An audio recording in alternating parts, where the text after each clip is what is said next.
In Salciunas, 97.5 The Fanatic and 97.5thefanatic.com. Well, Saturday night did not play out the way we would want it to, but that does not mean the series is over. But, of course, we had another scare during that game. So we'll be talking about that tonight's game because tonight is game 2. And we've all of a sudden reached the week of the NFL draft. So much going on this week. So much going on pretty much every day in Philadelphia sports. It's Kincade and Salciunas, 97.5 The Fanatic. This is Kincade and Salciunas. I have to worry about a draft pick from 3 years from now when this team is currently in a mode where they could be competitors. Hassan Reddick, the return is fairly even. I would have preferred to have him this year. Kincade and Salciunas. John Kincade, Andrew Salciunas. 97.5 The Fanatic and 97.5thefanatic.com. And a good Monday morning, Philadelphia. I'm Andrew Salciunas alongside my man, John Kincade. Johnny, I hope you had a nice weekend. Yeah, I just had triple sneezes while you were doing the tease. Oh, I'm glad that Triple sneeze. you survived. I did. I think it's the pollen. It could be it. Might be. Take the Zyrtec. I take the knockoff Costco Zyrtec. That's good. Look, whatever works, because I'm man. cheap. As long as it gets the job done, that's all that matters, I wish man. it did. I'm sneezing, though. Is there like a knockoff meniscus you can find at Costco that you can give Joel Embiid for a couple more games? I'm telling you this. Joel Embiid, when he hit that floor on Saturday and those eyes, he could be on General Hospital, Young and the Restless. I mean, right now, I could get him a gig. But here's the deal. I don't think it's so dramatic. It is dramatic, but at the same time, when you have gone through everything that he's gone through with the leg, and you heard the report, I brought it up. I remember you were kind of questioning the report, but I brought it up before this even came out. The mental toll that this one must have taken, right? Because he's playing at a high level. This time it's the regular season. It's actually a surgery. A lot of the times we see him get banged up, but he's back in 3 to 4 weeks. Absolutely. This injury actually required surgery. He's out for 2 months. And I was wondering if there was a mental toll that took on him. And I forget, it might have been Ramona Shelburne who brought up, yes, there was a mental toll that it took on Joel Embiid. When he feels something tweak again, can you imagine where he's just like, oh, my God, again? I can imagine. It's a different way because the thing is that I can tell you that when something just even like stomach cramps or things like that, right? Especially when you're coming off something like I did, you can go, oh, geez, what's going on? Right. And you can overreact. I think he has a history, though, of really, it's well documented. It's very dramatic. I thought he was done Saturday. I did too. So for the record, I did think he was done. When he limped off the court and it looked like I saw those eyes. And I saw him limp off the court, it kind of reminded me of like Wentz, I got off on my own power. But then you got the news the next day that it was much worse. But apparently it's not because he came back in and played the game. I've said this to my buddies before. I've gone to Sixers games with friends, with Christy, with people I work with. And anytime Embiid like starts grabbing his back or something, I wish you could do a live bet of who will score the next basket because it's always Joel Embiid. But this one was different. You're right. I thought he was done too. But credit to him. He came back and still played well. You saw how much of a swing there was in the second quarter when he was not in the game, not because of injury, but because he played the entire first quarter. And then you saw the swing when he went out with his injury, and then they just could not come back from that one, unfortunately. And when he came back in the third, you saw the swing positive again. Right, yeah. In their guards. Now, the one thing is, and we talked about it a little bit last night amongst us, I am a little suspicious of the line. Yep. That in not a must win, but a huge spot where the Sixers need to win, the line is 2 points more than it is in game one after losing already. It does make me concerned that odds makers are hearing that there could be more to either Joel Embiid playing or Joel Embiid being dinged up. I think Embiid's playing. 5.5. 5.5's a... If Embiid's not playing, that line's 7. Yeah, but the thing is, though, they don't know that he's not playing yet. Playing. But I think what they're hearing is dinged up. Yeah. Because that line is 2 points more. It's a huge swing in a game 1-2. So I talked to a buddy of mine who's an odds maker out in Vegas last night and just said, what does that line tell you? And he said, flat out, suspicion that Embiid is more injured than they are letting on. Yeah, and then there's also the idea that he could leave the game at any time. Absolutely. Right, and so if there's the idea that Joel Embiid in the second quarter might have to miss an entire quarter or might not come back, Vegas doesn't want to give a line of 5.5 and then the Knicks win by 15, right? So Correct. I'm sure that's part of it too. But yeah, I mean, look, Saturday night sucked. So let's talk about that a little bit. And then today's game 2. So we got We're going to get right on the horse. Right. Today's the fun to game 1, but we got to preview 2, and we can't be doom and gloom because game 2's tonight. Like, I can't a day game doom and gloom. Today's game 2. We got to get. But reactions to game 1, the Sixers come out the gate. You're feeling great. And Embiid, you had his over of 29.5 points, and in the first quarter, you're going, wow, he might score 50 in this game. It was the first 9 points of the game, and I'm going, right. And I think I sent the fateful tweet of, well, my over 29.5 is looking great. And, dude, if he doesn't have the incident. And if your aunt had, she'd be your uncle. Right. But, of course, that's. Seriously. Yeah, it happens with Joel Embiid. Of course there's going to be an incident with Joel Embiid. Why did I not consider that? I will say, this might have been the coolest incident that he's had so far, though. We're gonna get into that. I know. We're going to get into that because, seriously. It was crazy how amazing of a play it was that he's 7'2" and he can do that. And then, unfortunately, it led to him missing time in the game, which he did come back, and we're excited for it. But takeaways, look, Embiid, when he is good, we know he is good. Tyrese Maxey, great sign for him to play as well as he did. And they needed it. They needed it every bit of it. I mean, they needed every bit of it from the 5 starters. When we questioned 4.5 men. The Miami Heat game, right, going into the Sixers-Knicks series, we said Embiid's got to be healthy, right, that's going to be number 1 all the time. Number 2, we said it was Tyrese Maxey going to be ready to take that step forward. There's no more James Harden. There's no more Ben Simmons. It is Embiid and Maxey. And he did it at Madison Square Garden, which is a credit to him for being able to do that. Great atmosphere. Yeah. Great atmosphere, tough place, tough spot. And then when Embiid goes down to raise his level was excellent to see out of Maxey. Problem is, not to make the 2.5 men joke, but 4.5 men joke, I didn't see enough out of your boy Tobias. Yeah. And honestly, I think asking a Kyle Lowry at 38 years old to be a impact player for 4 quarters is complete mythology. You can't. It's complete mythology. I'm glad you said it. Kyle Lowry scored 18 points. All the credit in the world for the 38-year-old to go out there. First off, play as great defense as he does, right? See that. And then also drop 18 points and hit threes and bring them back in the game in the third and fourth quarters. But Tobias Harris, once again, a non-freaking factor. He did. And that's why I get so angry all the time, because he disappears. He hits a three in the if you can bet, another live bet, Tobias Harris to hit a three or to do something where you went, oh, here we go. In the first quarter, he does it. Every single night, Tobias Harris does something in the first quarter where you think he's going to play a great game. And then he does nothing the rest of the game. A lot of those rebounds that the Knicks were getting offensively, Tobias Harris was missing his coverages on the defensive boards. He was not boxing guys out. He was absolutely horrible. He had 9 empty rebounds on Saturday. Oh, and they were none on the offensive end. None. And that was bad. But what I would tell you is this. The Sixers got enough points from their starters, and I'm stealing this, I believe, from NBC Sports Philadelphia. They get enough points from their 5 starters, they would have won over 90% of their games this year. Yeah. When they got that many points from their starters, they won like 90% of their games. They got 7 points from the bench. That's the story. That's the lead. That is the problem. Reed with a couple baskets and Batum with 1 3-pointer.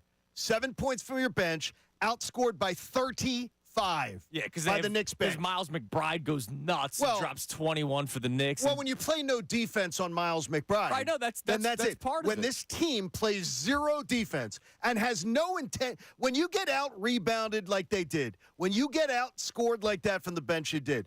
The effort was not there. Well, I hate using effort. No, but you're right. But the word is there. There was no hustle. There was no. They stand around and watch rebounding, especially on the offensive boards. And it's on the defensive boards, excuse me, and it's embarrassing. That was an embarrassing effort by the Sixers. Lack thereof. To be outscored by 35 by the Knicks bench and the wide open threes it's horrible. With the game down the stretch, it's pathetic. Absolutely pathetic. So what we saw. The term rebound is an effort stat, right? It is. It's an effort stat. Look, if you get out rebounded by like 5, I don't think it's because of lack of effort. This was lack of effort when the Sixers finished with 24 defensive rebounds. 24. You know how many rebounds the Knicks had offensively? I'm not sure. 23. That's incredible. They had one less offensive rebound than you did defensive rebounds. That doesn't happen. No, it's terrible. That does not happen. That is an effort stat there, right there. The fact that the Knicks had 23 offensive rebounds to your 24 defensive rebounds is clearly an effort stat. I'm not questioning whether or not these guys care. I'm not doing any of that kind of stuff. But in game one. Well, I'll question the effort. And yeah, in game one, there was no doubt in my mind. So wait. If you're questioning effort, which you and I both are, then we're questioning how much they care. No, that is. It's not the same What thing. is it then? Effort is more engagement. It's sometimes you get lost in a game. You expect something from your best player who's not at 100% after tweaking his knee, and you just get lost in that's Joe's rebound. You're not going after. It's not whether or not they want to win the game. No. It's not about whether you want to win the game. No, but you care. That's what care means. No, it isn't. It's about expounding the effort. I know what I have to expound the effort when I come to work. I know I have to expound the effort when I do this. They were not expounding the effort. And if you tell me they got lost, Connor, that's absolutely pathetic. It's game one. It's the playoffs. You're in Madison Square Garden, and you're standing around watching, and you're not moving your feet, and you're not you're not throwing, you're not willing to have physical contact under the boards. That is, tell me all you want. That's want to. You want to do it or you don't. And they didn't want to do it. And that's bottom line. Whether you say that's caring or not, that's wordsmithing. They didn't want to expound the effort, and they didn't. It's wild. And that's bottom line. You look at the rebound total for the Knicks, right? Josh Hart with 13, Mitchell Robinson with 12. That's ridiculous. You have three guys with 7, Isaiah Hartenstein, Bojan Bogdanovic off the bench, and then Jalen Brunson. And, oh, by the way, the Sixers did a good job with Brunson, but you know what Brunson did? All right, I'm not hitting the shots very well today. I'm going to try to make my impact elsewhere. And he made his impact by grabbing 7 boards and also had 7 assists. Oh, yeah, I tell you, if you had told me beforehand, if you had given me Jalen Brunson's stat line, I say Sixers win. Correct. I really do. I would never have expected if you just gave me. I always like that little game of going, if I told you this before the game, what would you have done? Yeah. Because we talked so much about what Jalen Brunson was going to bring to the table. And I thought the Sixers had a really nice plan for him. Yeah. It's just the inability. The perimeter defense on this team it's absolutely horrendous. That was my biggest fear going into the series. You listed it number one. Was my perimeter defense without DeAnthony Melton. I don't know who they're going to have to guard Brunson. If they do guard Brunson well, which they did to their credit, game one. Oubre. Do they have the right players to then get that secondary option? Josh Hart. Josh Hart missed everything in the first half. All of a sudden finishes with 22 points. You know why? Because he kept on shooting. They kept on getting opportunities because of those 23 offensive rebounds, and they were open half the time. It was wide open. I mean, he hit at least 3 stupid wide open shots in the last 6-7 minutes of the game. Oh, there's the one when play. There's no defense being played. There's the 1-3 by OG Anunoby where Tobias and Kelly Oubre, everybody was ripping. Look, I hate defending Tobias Harris. Everybody was ripping Tobias Harris for this one. Kelly Oubre just completely left OG to double up whoever Tobias was guarding. And then all of a sudden, OG Anunoby is just wide open for a 3. I'll give you this, though, is that there were times in the game where I was watching Oubre and going, okay, nice job on Brunson. Yeah. He had one of those games that, like, when you have the light bulb, that when you walk by the lamp and the light sort of flickers, it goes on and off. He had one of those games where there were moments where I'm saying, okay, Kelly, okay. Yeah, and then there were opportunities where he appeared lost. And unfortunately, his offense wasn't really there. But you had Maxey and Embiid put together a great offensive performance. But to your point, John, the bench did absolutely nothing. And Tobias Harris did absolutely nothing. And we'll talk more about Tobias Harris because Nick Nurse yesterday, he had a little media availability. He was asked about Tobias Harris, and his lack of an answer is pretty telling. But let's start with the rebounding. Nick Nurse, after the game in game 1, talking about the lack of rebounding. Rebound the freaking ball! Yeah, I don't know. I gotta look at it. I think everybody say, well, geez, block out, but again, I think it's probably a little. I just gotta come up with a plan for them. We gotta look at it, and I mean, obviously we talked about it a lot. It's a key thing that they do, and we didn't do a very good job of it tonight. Right now, I got to go find out why and what all the problems were. I'm sure the list is long. I'm sure there's a lot of things that isn't going to be just block out. Maybe it is. I could be wrong, but I think there's probably more than that. Yep. Hey, Nick, could I help Nick with this one? Nick, I watched the game. You watched it too. Yes, it's block out. That's your first answer. That's the right answer. That is 80% of the problem. Right. And So, you didn't have to watch it. And blocking out isn't just blocking out the guy that's eventually going to grab the rebound. Correct. Something that the Knicks do very well. And again, Tom Thibodeau gets his guys to play balls to the wall for 4 quarters for 82 games in the regular season, and then however far they go in the playoffs, even though they don't really go all that far in a Tom Thibodeau team. Josh Hart would attack the boards just to tip it out. And the thing is, the Knicks know that, right? The Knicks are always that's Brunson didn't grab 7 rebounds because he was going to the glass, right? But Brunson was getting 7 rebounds because of the second effort when somebody would tip it out. Now I wonder, is that a Knicks philosophy? B, knowing that Joel Embiid's a little hampered right now, he's not going to really go up there and grab a rebound at this point. He's like Josh Hart's coming in from the wing. I didn't think of it that way that you just said that. I don't know if he's going up high and grabbing a board. And so Josh Hart or whoever it is going to run down baseline and tip the ball back out to the top of the key. And that's why they have 23 offensive rebounds. Part of it is lack of effort of the Sixers. The other thing is also this is what the Knicks do. I didn't think of it the way you just stated it, but that is an interesting way to look at it. Is that right now? And again, the lack of effort is what bothered me. Connor, I don't want to jump you there, but you're fine. To me that was a lack of effort on Saturday night. Right. And a lack of effort is you decide whether you give effort or not. You decide it. All I'm saying is there are times where you get in an environment in Madison Square Garden, like you get lost in the game sometimes. I don't think that any of those guys were thinking, I don't care about rebounding. Right. Oh, no. But that's the thing. You brought up care, and that's why it's they didn't. How about this? If you're in a game, you know what your job is to do. Right, and they didn't do it. There's no debating And they watched. that. You stood around and watched. Exactly. My only thing is, they did not do what they were supposed to do on the boards. I don't think it was because they didn't care enough about game 1 in a playoff series. But here's what I'm going to say, and I know we're going to talk more about Nick Nurse throughout the show. Dude, if they don't go a 2-big lineup against this team in game 2 tonight, I'm going to lose my mind. Which he talked about it. I don't know if it was yesterday or after game 1. He talked about having Joel Embiid and Paul Reed on the court at the same time, which is, by the way, something he did with Toronto.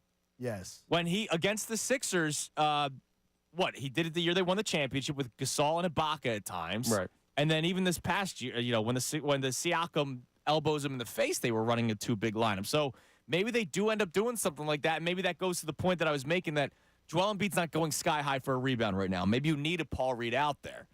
The only question is, how much can you rely on Paul Reed? Can Paul Reed play 25 minutes for you or 30 minutes? He can play. How about this? I think Paul Reed could play you 15 at a high level. Okay. At his ceiling, he could probably give you 15. And then if Tobias's ass is on the bench. Right. If you take Tobias Harris from, what did he play, 28? He played 31 minutes. 31. If you take Tobias Harris from 31 to 25, I'll be happy. 31 to 25. I know you will be. You'll be doing cartwheels. Dude, the less Tobias Harris. Look, I get you. Not even at this point. The less Tobias Harris, period, I'm happy. Yeah, I know. He is abysmal. He literally does nothing on the court. It's not why you lost on Saturday. It is part of the reason. The major reason you lost is because you were outscored by 35 on your bench. That's it. That's why you lost. But John, you always talk about how the star players need to, rise up to an occasion. Again, they would have won. And by the way, gentleman says here it is. I did steal from NBC Sports Philadelphia. I wanted to make sure I gave proper credit. 90-some% of the games this year you win if your starters, which includes Tobias, give you that. Well, you know what? Tobias got you 7. The reason why your starters got that to that 90% is because Kyle Lowry scored 18. I'm sorry if I need to ask Tobias Harris to score 5 or 6 more points for me. He's horrible. But if your bench gives you 7, you're not winning a playoff game. You're not. Absolutely. So, I mean, that's the headline. The headline is your bench let you down, and your perimeter defense, as you said it before the series, and I'm going, come on, I think they got the bodies to do it. I didn't realize they didn't have the will to do it. Now They didn't have the will on Saturday. All right, so we're going to talk more about Tobias Harris coming up next because Nick Nurse was asked a question and he didn't give an answer, and that might have been the answer that we're all kind of looking for. But I got to ask you something because you talk about how Maxey and Embiid need to be the stars, and they were in Game 1. Why can't I ask Tobias Harris? The bench needs to score more than 7 points. You're right, John. But the bench shouldn't equal what Tobias Harris did, which was also 7 points. No, it shouldn't. They should be able to go out there and get the job done. Or Tobias Harris should score 15. I get he you. averages 18 a game in the regular season. If the bench had a 12-point game, they can win. They can win. If Tobias had a 15-point game, they win. He scored 7. It's over. It's every freaking year. Lead is the bench being outscored by 35. It is. We are not going to agree there. It is Kincade Salciunas. We continue the conversation. Tobias Harris, what did Nick Nurse say? Well, or what didn't he say? That's bigger. That might be the bigger thing. And we also have to start previewing tonight's game because tonight is game 2. It's Kincade Salciunas, 97.5 The Fanatic. Sports Up.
Monday morning of Game 2, Sixers-Knicks, but our first chance to react to Game 1, which took place Saturday night. Also, we didn't even get into it because it was such a spirited first segment.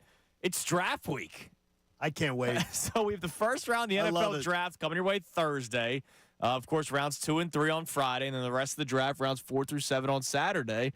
And the Eagles, as of right now, have a pick in the first round, 22nd overall, and we'll talk about how this draft may actually be the perfect scenario for the Eagles. But the question is, do they play into the perfect scenario? I think Westgate had the Eagles as one of 3 teams you can bet. You got to bet Westgate in person. Okay. But I believe they had the Eagles as one of the top 3 odds to move up in the first round. I think that's just based on history. I think that would be my guess. I will almost risk a limb that they do not draft at 22. I bet that they would go backwards. Either way, I have a feeling they may go backwards for a little more capital. There's just no way. It's just something that Howie It's just how he does it, yeah. Yeah. So we'll talk more about the NFL draft coming up, but I want to continue talking about the Sixers a little bit because we haven't had a chance to react to Game 1. You heard us talking about Game 1. You are blaming the bench, which, look, the bench number one deserves blame. thing. No, I blamed. Remember though, I threw you the bone. I gave you Tobias Harris on a platter, set it up for you in the first because he deserves every bit of ripping. But the headline of Game 1 is your bench was outscored by 35. Period. And your starters gave you enough points that you would have won 90% of the regular season games. That's the headline. I understand the numbers. Right. That is factually correct. Right. Right. Numbers are numbers. It is. But your starters is because of Maxi's 33, Embiid's 29, and Kyle Lowry 18. Kyle Lowry at the age of 38 scoring 18. Tobias Harris. Oh, ignore the contract, Andrew. No. No, you can't. Tobias Harris, Mr. Max, that has taken up a max slot for 5 years now, gave you 7 points on Saturday, 3 of 7 shooting, 1 of 4 from 3, open looks from 3, empty rebounds, did nothing really defensively to make you say at least he's playing that good defense. I know everybody gave him all the credit in the world against the Boston Celtics last year. Well, he's the one guarding Jason Tatum. He scored 2 points in that Game 6, which led to a loss. I know it was Embiid and Harden in the final 5 minutes that deserved majority of the blame. Tobias Harris in big spots, bet his under. You can bet his over against the Washington Wizards. You can bet his over in the first round against the Brooklyn Nets. I don't freaking care who it is. When it's big spots, whether it's must-win games or Game 1s on the road, he does nothing. DJ, I appreciate you. Sends along this note from NBA TV. When your bench is outscored by 26 or more, you win 4% of the time. They were outscored by 35. They were. The bench was horrible. That's incredibly terrible. Like, that's 26 you're going to lose almost all the time. That's incredible. But I'm going to go Harris first because I need my starters to play better than the bench, right? And Tobias Harris, if Tobias Harris scores his season average of 18, which is always the most emptiest number in the world, if he scores his season average of 18 points, that's 11 more points, you win handedly. Yeah, I mean, handedly. when you're outscored by 26 on the bench and you only are going to win like 1 out of every 20 games, when you get outscored by 35, you cannot expect to win. Your bench sucks. I'd say there's more than one way to skin a cat in this one. Who's skinning cats? And both of those guys, not me, but it's just. What are you doing, Jersey? Both of those groups, well, one an individual, one a group, need to be much better tonight, or the Sixers do not have a prayer. Amen. Bottom line, that is correct, right? We could debate who we think is the number one to blame. I have a target on Tobias Harris at all times. You do, and that's why I gave you he absolutely deserves critique. But the bench is the headline. They were terrible. They were epically terrible for a playoff game. They were terrible, but then we also talked about this after the Heat game. We can't rely on Nico Batum to drop 20 points every single night. No, we absolutely You know what I mean? cannot. So, like, I was not expecting another Nico Batum game. And what did he only took 4 or 5 shots, He was right? one of 4, all from 3. He finished with 3 points. And so I am not going to – he's a reason you advanced past Miami. Right. Because you should have lost that game. And if Jimmy Butler doesn't get hurt, you're playing in the 8th seed. And by the way, I don't want to say it's an inflated stat, the bench scoring. The bench didn't play that much, right? So That's because you couldn't. Cam Payne only played 3 minutes. Yeah, but you're not expecting Cameron Payne to play more than 3 minutes. Paul Reed played 11 minutes. You don't want him to play more because you want Embiid to be out there. Buddy Hield only playing 11 minutes is a bit of a factor, but who is he replacing, Lowry or Maxey? Lowry scoring 18, right. Maxey scoring 33, so you're not going to sit any of them. Really, the only guy that you expect kind of more out of is Nico Batum, and he's going to be the replacement to Tobias Harris. So really, there's not many guys. When the Knicks have Miles McBride going off for 21 points, that's a big part of the reason why there's that huge difference. I think Payne's got to play more than 3 minutes. I really do. Well, I mean, he's got to play more than 3. Well, who are you sitting? Again, it's Lowry or Maxey. At some point, I think there is a battle of attrition that you're battling within Kyle Lowry. Kyle Lowry kicked ass on Saturday.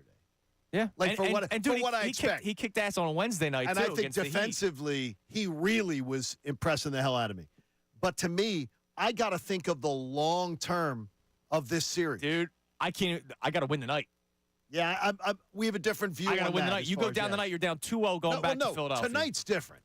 I would have on game one, I would have done a little more to say, I don't want to just burn the Kyle Lowry flame out in 2 games of this series or 3 games. Well, Lowry knows his body better than we do. Well, so. I'll tell you this. I'm impressed. I was impressed. Yeah, I was very impressed. His savviness came across. All right, so Nick Nurse yesterday had a little media availability. So this was not post-game after game one. This was not Saturday night. He had media availability yesterday. And he was asked a question about getting Tobias Harris more involved. Take a listen to his response. Just gonna matter who's I don't like. He needs to get involved. Nico needs to get involved. Kelly needs to get involved. Like there's a lot more. Buddy needs to get involved. Like there's a lot more people who need to get involved.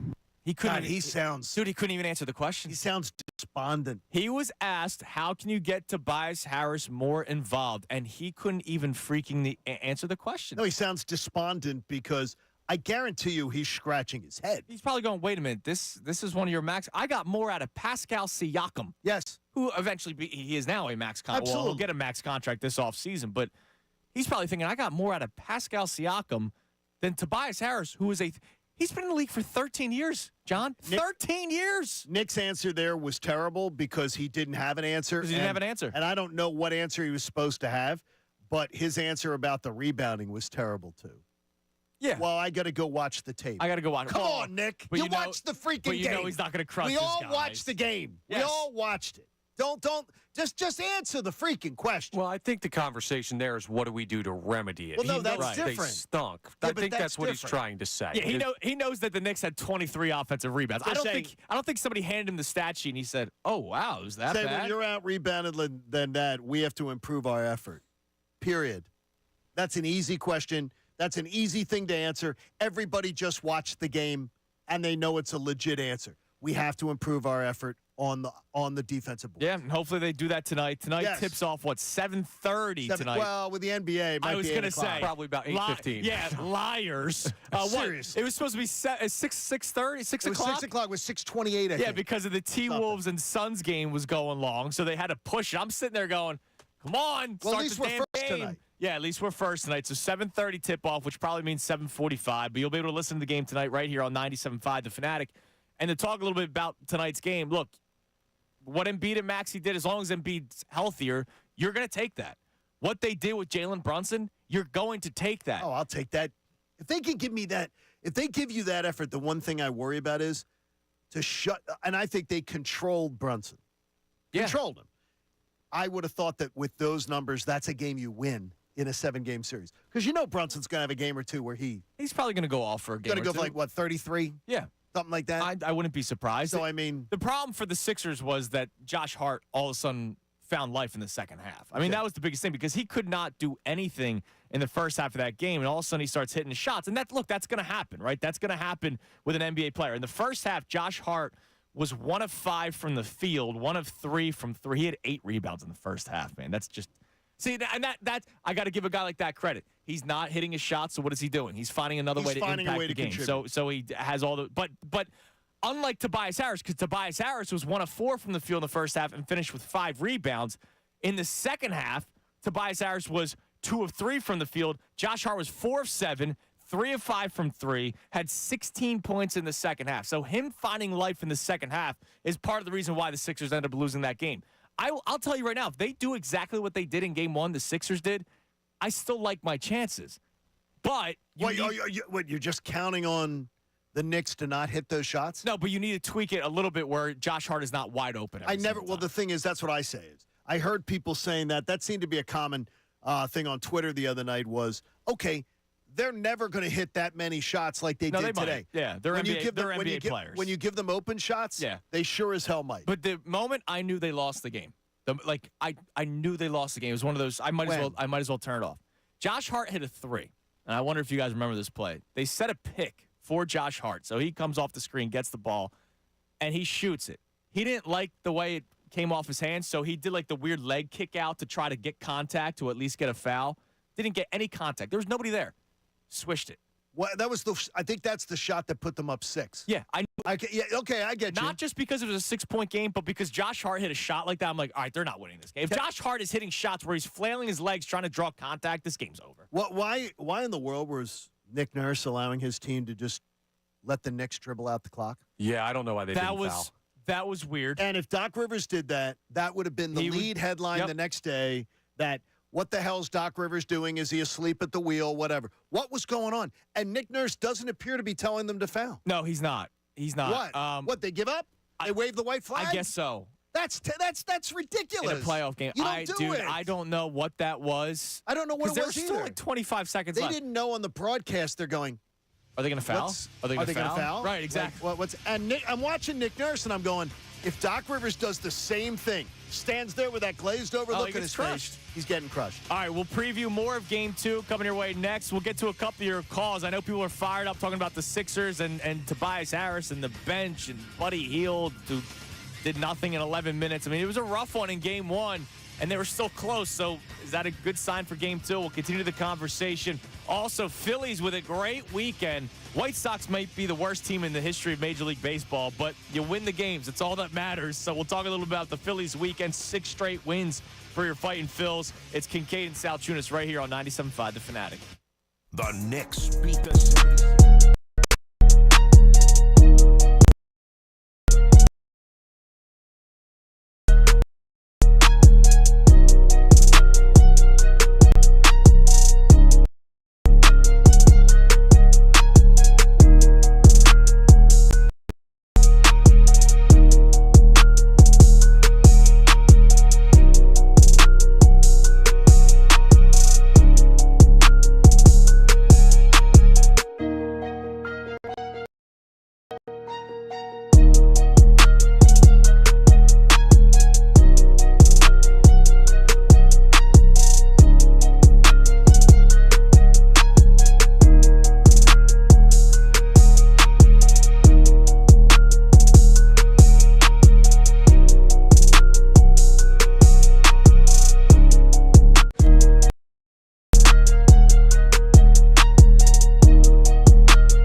by Pierce Phelps Bryant Heating and Air Conditioning Contractors. Visit nopaybryant.com for flexible spending options and a new heating and cooling system. Reacting to Sixers-Knicks Game 1, their loss Saturday night against the Knicks. Game 2 tonight in New York. Tip-off approximately 7:30. You'll be able to listen live right here on 97.5 The Fanatic. I'll get to a couple of calls and a couple of texts in a little bit, but I do just want to bring it up. The Phillies had another great weekend. They sweep the White Sox. Great week, eh? Great week. Yeah, the Phillies won 6 straight. 2 straight series now. If they didn't split with the Pirates, Connor. Calm down. It would have been 5 straight series wins. I love the fact, and to Rob Thompson and the Phillies' credit, this is what in the past couple of years they have not done. They haven't just mopped the floor with the terrible teams. Right. So to me, when I'm seeing that, I'm believing this year could potentially be different. I'm not trying to discredit that. Is there a but? I don't want to discredit that. I think Okay. Connor's softball team could mop the floor with the White Sox. Well, we're nasty, but Dude, Well, they they- are 3-18 this year. I think they field better. Dude, My gosh, they just fall. They fall all over themselves. they are so bad. And the White Sox. Benintendi, terrible. They're yeah, you know, terrible, His the outfield. his arm's terrible. It's a noodle. Man, that White Sox team.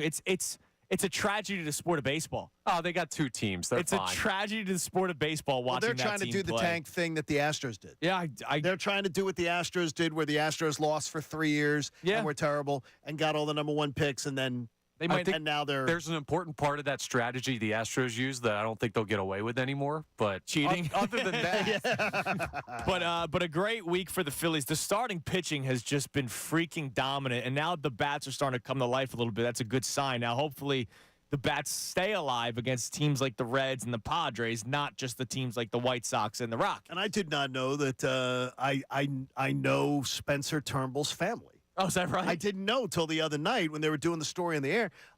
In fact, a mutual friend of mine and Joe Z from our sales department, Hope Turnbull, who I used to work with and Joe went to school with at Delaware and Ass Kickin' Chicken, she's related to Spencer. Oh, that's So they awesome. were down on the field taking pictures with Spencer Turnbull and everything. No hitter and, through what, 6? Carried it into the 7th inning. and I am apoplectic that they're considering not giving him his next start because Taijuan Walker gave up 4 runs in a game against a bunch of Scrabinis, Against the and they're AAA. going to tell me that they're going to tell Spencer Turnbull that you don't get to pitch?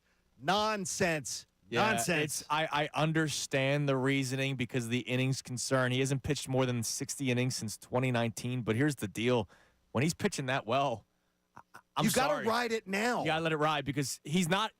Come playoff time, Spencer Turnbull's not one of your pitchers, right? It's Wheeler, it's Nola, it's Suarez. I don't want to do the whole, hey, just throw him out there until his arm falls off. But Well, it's no. kind of the Major League Baseball. Throw him out there until his arm falls off. He's trying to get another contract. And he's been great. He puts up 6 weeks, 8 weeks of this, and then gets shut down, and then gets like eased into being a long guy and just a fill-in guy.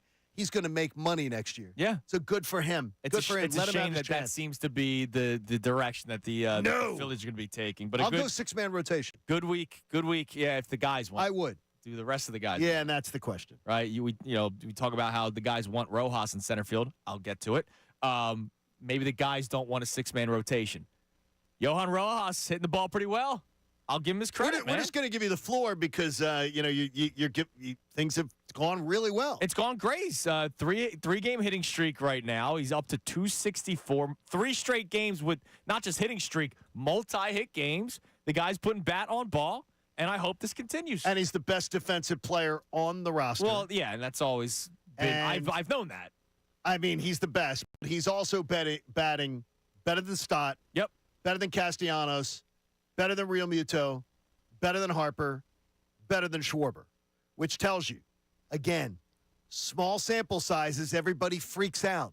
He hit 302 last year in also 150 small at bats. sample size. 150 at bats. It's the idea though is the guy is not terrible. He's only had 53 at bats this year, And he's hitting the ball well. and I think he's going to have a 2 for 25 in him, guarantee it. But if he can get that up high enough, and I said earlier in the year, if he hit 220, I told you I would take it. 220. I would take 200. Well, then you're even putting less than I did. And he's at 264. Nah, he's doing I really just well. didn't know if he would be at 200. this early. And credit to him, he's hitting the ball very well. And the 6 stolen bases doesn't hurt either. No. I mean, that's a huge factor. But if he's not on base, then he doesn't steal bases. But he's Can't getting steal on first. base. He's hitting the ball well. It's great. All right, let's go to the phone. Sixers Knicks tonight, game 2. We're still reacting to game 1, however. So if you have thoughts from game 1, let's talk about it. Let's go to Craig and Deptford. What's up, Craig? Hey guys, how you doing? Good, morning. Craig. How are you? So my issue is this, man, and I know I don't want to just focus on just this one game. I know we're in the playoffs, but I'm just talking about the chemistry of the team. Basketball is a chemistry sport. I'm kind of tired of not knowing if the boy's knee's going to be working tonight or not, or if he's going to fall down 8 times. He took 8 3-pointers in that game. Not that he can't do it, but he will do it. And I always said this when we talked to you guys about this a few months ago, about the difference between him and Joker is that he has this athleticism, and because Embiid has this athleticism, he relies on stuff like that. If a 3-pointer is being taken by a 7-footer, it's probable more than not that there's not another 7-footer under the basket to get the doggone rebound. Right. Why is he shooting threes? And Craig, well, I hate it. I hate it. Well, hold on. He's shooting threes because he probably physically can't do what he normally does. Now, here's the thing. Maybe that's why Nick Nurse says after game 1 he might go with the two big man lineup so that Embiid can do the stuff that he does at the top of the key and Paul Reed be down there for rebounding. But then if you're doing that, now we're tailoring the game to him. Again, basketball is a chemistry sport. Well, it's a chemistry sport. No, you tailor the game through your best player, and that's Joel Embiid. And but it's a strange way to tailor the game. Well, yeah, but he was at the top of the key during game 1, and Maxey still scored 33, right? So it's not like the team was hampered by Joel Embiid taking 8 threes. I don't want it to be. What we got to do is you got to get Tobias out of here. I don't know if he got like a Matt Geiger contract or something. You just got to get rid of. Well, he's gone. He's gone this summer. He's gone after this season. He's on the final year of his deal. You got to get rid of him, and you got to play with 3 guards or 3 forwards. You just got to do. And Maxey takes his spot. Takes the salary takes slot. this, and then you can pick up somebody else. And thanks for the call, Craig. Thanks, Craig. You know, your boy from Atlanta might be traded this offseason. You know, that's a potential max contract player. I'm not begging for Trae Young. I'm just saying I hope you're not. There's going to be guys that are going to pop up out of nowhere that are max contract. I've talked about Zach LaVine for, a million years now, it seems like. Too many injuries, can't do it. Right. But, but there's guys that are going to pop up. There's going to be guys that are going to pop up, and so Tobias will be gone, and we're just counting down the days at this point. Don't make me root for Trae Young, please. No. Don't do that to me. I saw Zach LaVine, by the way, is listed as right now the worst contract on the books in the NBA. Currently, Tobias Harris. It's the worst contract because Tobias at least plays. But he's also exiting. Right. His contract's coming to an end. I'm saying it's currently, because of Zach LaVine. What's left on the books? Yeah, he's got another 2 contract. years, 3 years left on that 3. deal. Yeah, it's crazy. All right, we'll continue the Sixers conversation. We'll reset the show. Again, we're previewing Game 2 tonight as well. John, you kind of touched on it in the opening segment. The line of 5.5. Is it telling you something? It's suspicious to me. So we'll get into that, and I'm going to try to do something. I'm going to try to do a positive spin from Game 1. I'm going to try.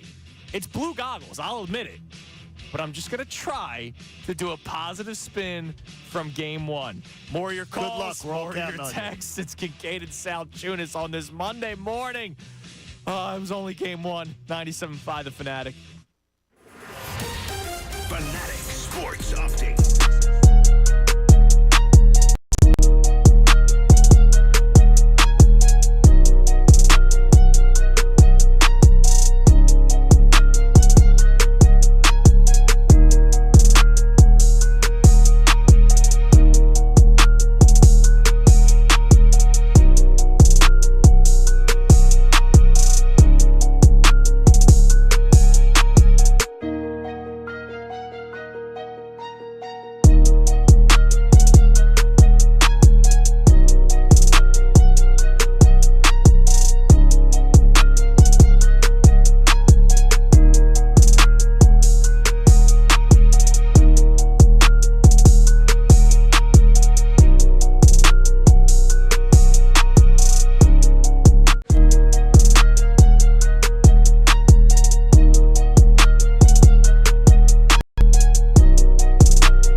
you had a wonderful weekend despite the Sixers losing. Game 2 tonight. You can listen live right here on 97.5 The Fanatic. It is a Fanatic Monday presented by Pierce Phelps, Bryant Heating and Air Conditioning Contractors. Visit nopaybryant.com for flexible spending options on a new heating and cooling system.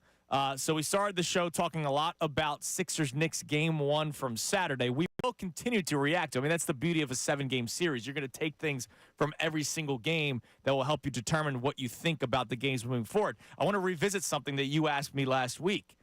You asked me, does a game early on in the series dictate your belief moving forward? To me, it does not. So I was very interested in hearing how you, because I always look at games. I thought you said it did. No. It can change my opinion on a facet of the attack. Okay. But as far as the whole series and how it works out, it does not.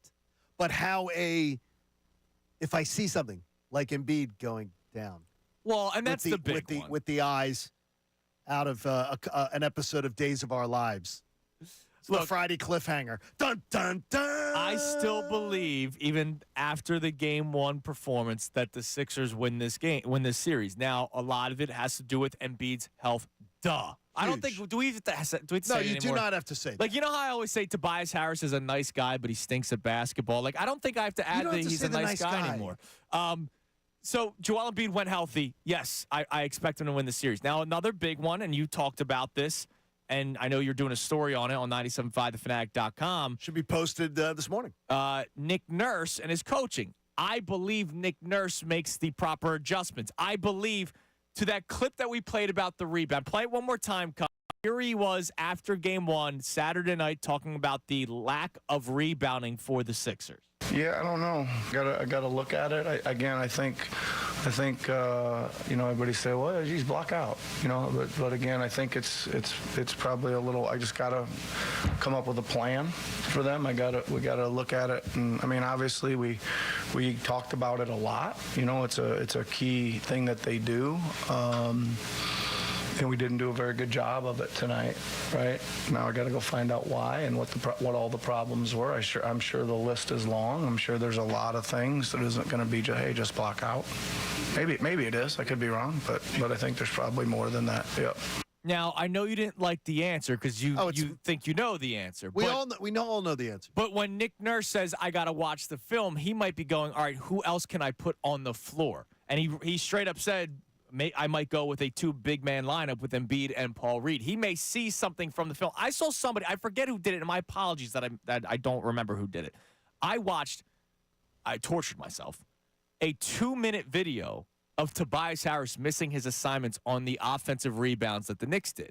Now, could Nick Nurse simply pull up that video feed and show Tobias and say, hey, this is what you did poorly, which is why the Knicks had 23 offensive rebounds? Or does that lead to him playing less minutes and maybe he thinks Nico Batum is going to get that job done or Paul Reed is going to get that job done? I agree with you. It is an effort stat and that they didn't box out well enough. But Nick Nurse saying I have to check the film, he might come up with a solution for it. Well, he could, but the idea is explain to us that answer. He can still explain to us what happened in that game. He coached the game. He watched it. Correct. We watched it. He knows what happened that game. So tell us what happened that game and then tell us what you're going to do to adjust, or say, I'm going to look at the film and try to come up with some adjustments. That's the proper answer. Tell us what you saw. And we all know what we saw. We saw a lack of effort. Big time. Yeah, and that was a problem. Now, we're going to get to a couple of texts and a couple of calls, and I'm going to give you my positive spin off of Game 1, but the line is freaking you out today. 5.5 for the Knicks. It does. It opened at 3.5, you said, and now it's at 5.5? No, it's 3.5 was Game 1. Was Game 1, okay. Game 1 close was 3.5. Now it's 5.5. And again, an odds maker saying suspicion that Joel Embiid is more banged up than they are saying. That is a Vegas odds maker saying that's what the 5.5 point line means.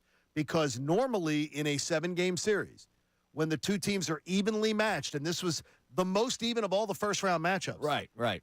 The line would be a repeat of Game 1 when it's evenly matched. They would be a repeat of Game 1. So something changed. And by the way, a 2-point swing when it was 3.5 Game 1, that's a significant swing in the line. Now, I sometimes ignore lines. Like sometimes I see a line, I go, all right, that is the line in favor of a team, right? And not just whether or not the team's a favorite. Like sometimes you see, that's the road dogs line when it's only a 1-point line or something like that. You know what I mean? I'm not going to buy into this as a scary sign for the Sixers. I think this is an insurance policy for Vegas in case Embiid does get out at some point, because they don't want to make a 3-point line knowing that Embiid could miss 5 minutes because of an injury. That's how I'm going to. Okay, that's the way to look at it. Is how I'm going to look at it. I just don't know. Well, again, I just don't know with Joel. Let's be realistic. He's going out of the last 2 games he played. Yeah, he's going to go out Yes. probably at some point this game. I'm sure, and they'll be like, we're all going to be terrified. the organ music, dun dun dun. Yeah, because if he goes out, the gosh. season's over. I thought it was. That's why the organ music's there. When I saw those eyes, I knew it. And as Bob says it best on middays, our fine Bob Cooney saying, "Look, he loves the drama. Yeah, He loves the drama. He's a little dramatic guy, but he got back in there on Saturday. I didn't just see any. There was no hops. Can we put it that way? Yeah. And his 3-point shot that he continued to take was because he had to. I know he's going to get crushed for the 3-point shot. He was flat-footed as flat-footed. Our man Craig was complaining that he took 8 threes. He kind of has to take 8 threes. And, oh, by the way, he took 8 threes, and he still finished with 29 points. Like, I'm not going to – Yeah, I had the 29.5 over. Thank you. Yeah, that sucks Thank for you. I couldn't believe it. If Embiid needs to take a series or 2 off offensively, and that means him taking a 3, and he's a guy that you think can hit a 3, you might just have to live with it. Right? You might have to live with it. And if that means he's still dropping 29, we talked about how we need him to have a floor. He was at that floor with 29 points. Him and Tyrese Maxey playing the way that they did reach their floor. Now, I want to bring something up, and then I'll do this positive spin for you. And this might be part of the positive spin. Then we'll get to your texts and your calls. So you keep on talking about how the bench being outscored the way that it did should be the headline. Yes. Right? And I understand where you're coming from. My first look at it as Tobias Harris for only having 7 points. When your bench is outscored by 26, you win 1 out of 20 games this year in the NBA. Now, 1 out of 20. I will ask you this because they got outscored by 30. You can always make numbers spin, right? What's the Knicks record when their starters finish with 69 points? The Sixers starters finished with 97. The Knicks starters finished with 69. Now, part of the reason why you lost that game is because of the bench, right? Because the bench did not hold up their end of the bargain. But the Knicks starters only finished with 69 points because they realized that they had a guy coming off the bench with a hot hand. And that's what they kept him out there. And they also knew, though, exactly. They knew that their bench was playing great, so they kept riding it. Right. And that benefits them, by the way, going into game 2 that they played less. But the Sixers did not really ride their bench. Again, Nico Batum played 25 minutes. Everybody else played Paul Reed 11 minutes, Buddy Hield 10, campaign 2. I needed to see. I think it's an error that Paul Reed played that few minutes. I think it's an error that. How is it an error? You want Joel Embiid out in the court. I thought you wanted Tobias Harris off the court. Why can't you? Then I would have played Nico Batum more. Well, okay, that's fine. I got you. Dude, you're talking to a guy that's not a big Paul Reed fan. No, I got you. I don't really want. I know you're not. I don't really want Paul Reed in big moments. He was He was a minus 21. Wait a minute. By you the way, don't have to have him in big moments if he's playing 11 minutes. You could play him 17 and he never plays in a big moment. Okay. You can have him play 6 more minutes. I expect him to play more. My expectations for Paul Reed to play more and Nico Batum to play more is because I want Tobias Harris to play less. I'm giving you if I give you 6 more minutes of Paul Reed and it's 6 less minutes of I will take in a freaking heartbeat. Tobias Harris. I will take that in a heartbeat. Sign me up now. In blood. Then there you go. In blood. There you go. Okay. I don't think we need to do that. I don't Pen need that. would be We don't fine. need that. Ink. All right. I'm going to give you a positive spin off of game 1. All right, you give me your try. I'm going to try. Connor, hit the lie detector if it becomes at any point unrealistic what you. I'm going to try. Thanks, Keith. If Maxey and Joel Embiid are combining for 62 points, you feel good about the team's chances. Yes. All right? If you are getting a third scorer, whether it's Tobias Harris or not, giving you 18, you're feeling good. In this case, it was Kyle Lowry. Yes. Right? If Jalen Brunson is held to 8 of 26 from the field, 1 of 6 from 3, you're feeling good about that. And you're feeling great about that. You're feeling great about that. And that was the Sixers' defensive strategy. It's not that Jalen Brunson was missing open looks. The Sixers, when we did the Talk Stars on Friday, that was the thing I wanted to see. How many different bodies are thrown at Jalen Brunson? They did that all game, and they made him uncomfortable.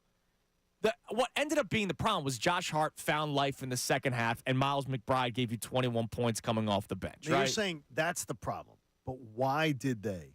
Because they were given wide open. Because they were given wide open looks, and I think Nick Nurse, as the head coach that we all were excited for when they hired him, will probably come up with a solution to try to not allow OG Anunoby to have an open look in the fourth quarter as a dagger, Josh Hart to have open looks in the second half, Miles McBride to have open looks in the second half. So my positive spin on things, you got what you wanted/needed out of Embiid and Maxey. You had a third scoring threat. You held their best player to a horrible shooting performance. That's good. You just unfortunately lost. No, you've just painted a really, really good picture. So if I'm gonna do a it's a good positive picture. spin, everything we wanted going into game one, they did. Yes, they did. The biggest thing was the Knicks had other options to defend, to help out Jalen Brunson, which is why I get so angry about Tobias Harris, right? If the Knicks lost that game by 1, I'm sure in New York they're going to be complaining about Jalen Brunson and how he had a bad game. But at least they had Josh Hart, Miles McBride, OG Anunoby, and Bojan Bogdanovic. They had 4 guys that picked up the slack of Jalen Brunson. Tobias Harris never picks up the slack for Joel Embiid or Tyrese Maxey, which is why I get so upset about You it. brought up that we're counting on Nurse to have the better plan.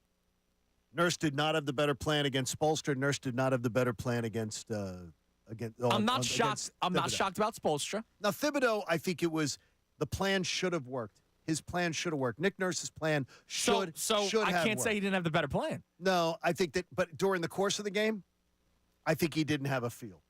And they even brought that up in the broadcast. Like it's sort of like they're strange. And at the end of the game, he was asleep. He was. I don't know. I have no what idea what happened that at was. the end there. You know what I'm going to give you is Nick needs a white flag. Because if you're just gonna wave the white flag, then we don't even have to play the last thing. If we're not going to try and we're not going to continue to fight till the last second, I have no idea what was going on. The announcers had no idea what was going on. Like, come on, Nick. Yeah. We would be killing any other coach in any other sport in this city if that went down on Saturday. But I will say this: I trust Nick Nurse in a 7-game series more than I would Tom Thibodeau. I would agree with you. Eric Spoelstra in a 1-game do or die. Eric Spoelstra's the better coach. He's probably the best coach in the NBA. So I'm not shocked by what happened last Wednesday. Well, here's what I'm going to suggest to you is, and I know that we have a lot of love for Nick Nurse. Nick Nurse has won 1 playoff series since he won the championship in his rookie year. In 5 years, there's 1 playoff series win. This is a huge series for him. This is a huge series If for not, him. I mean, like tonight, we're going to see a ton. And I think the plan was pretty good on Saturday. No, I think the going plan in, but was exactly what we wanted but it to. in the course of the game, there were times where I'm going, okay, what are you doing to adjust? And maybe the Embiid going out screwed with that. It may have, and that. maybe he already tipped his hand that he's going to do the 2 big lineup of Embiid and Paul Reed at times. And if he does that, maybe the Knicks don't have 23 freaking offensive I don't rebounds. think the Knicks necessarily have an answer for that. No. Either. So, I mean, I don't know why you didn't try it Saturday. Well, we do have to remember that he probably feels like he has time. We might not react to 7-game it. Oh, you're right. You're right. Yep. You're right. But, like, what did we say coming in? We need them to take one of the 2 to start the series up in New York. If you're not going to take game 1, you still have a great opportunity tonight as long as Embiid's not dead. And maybe he feels like, okay, I do have time to make this adjustment, still get back, taking home court, and then move on that way. So the urgency's there tonight, but maybe it wasn't quite as much as it was for the fan base in game 1. The only thing I'll say is that I would suspect that maybe no, you know what? I would suspect that the game 1 performance by the Sixers against Brunson may end up being their best of the entire series. Totally fair. That could be. And that's a game you let slip away. Right. No, you're right. That is a game that you let slip away because you were going into the fourth quarter with the lead. And then the fourth quarter did not play out well for the Sixers. All right, let's go to the phones, and we'll get some texts as well, Connor. So have those ready. Let's go to our man Mitch in Phoenix. Hello, Mitch. Good morning, gentlemen. How you guys Good, doing? Mitch. You know, I think the difference in that game was Miles McBride off the bench. Absolutely, 21 points. I mean, we've been talking about how the You Knicks, leave them wide open. the Knicks bench outscored the Sixers unbelievable. by a ton. You know, if Tobias Harris is going to continually play the way he's been playing, would you put in Ricky Council? I think you should give him a look. And What, here's 4 minutes? Something like that, a little run? And here's what you do. You let him go out there. If he, like, I don't understand. There's like a fear from NBA coaches. I understand the NBA is a game of runs, but if Ricky Council looks like he's lost in 2 or 3 minutes Then of play, you take him out. You take him out. If he provides something that you go, oh wow, you keep him in. Do you remember the 21 playoffs, Mitch, when they were inserting Tyrese Maxey into games, and he ends up being a reason they won 2 different playoff games? Yeah. Because they let him have a chance. And it showed. I would agree with you. It's worth a shot. Yes. You know, Buddy Hield, except for the first 4 games that he played for the Sixers when he came over as a Sixer, he's been a bust. Oh, I think he's been a gigantic bust. And the problem is he's so passive. And thanks for the call, Mitch. I mean, Buddy Hield, the guy that you bring in to take shots, finishes with 0 for 2. He's 0 for 1 from 3. He's hesitant, too. Now, again, he's playing with Embiid. So I think that's what sucked about Embiid's injury. That may be the biggest one. Okay, explain a little more. Embiid and Buddy Hield, I think, could have a pretty decent 2-man game. We expected to see it, and it's not there. They barely played together. And I think that's one of the big – like, Maxey and Embiid didn't miss a beat because they've played together for a couple of years now. I hear what you're saying about Embiid and Hield, and that they haven't had the time to play together and gel and everything like that. But Buddy Hield is getting opportunities with wide-open shots, and he's passing. And that was one of the biggest And issues. he's passing or he's clanking. But he might feel – and to me, I'm like, come on, He might dude. feel like he needs to get it back to Embiid because the offense goes through Embiid. And Embiid had to say after Tyrese Maxey said it after the Heat game, he went up to Buddy Hield and told him to shoot the freaking ball. Yeah, shoot the ball. So, and maybe that's an adjustment that they make going into game 2. Buddy Hield playing 11 minutes and taking 2 shots just can't happen. It can't happen. He's been a huge problem. He's been a huge problem. And again, is it going to be a situation where they go, well, we traded for you, so now we got to throw you a contract this offseason? No, because you traded away a guy on an expiring contract. Okay.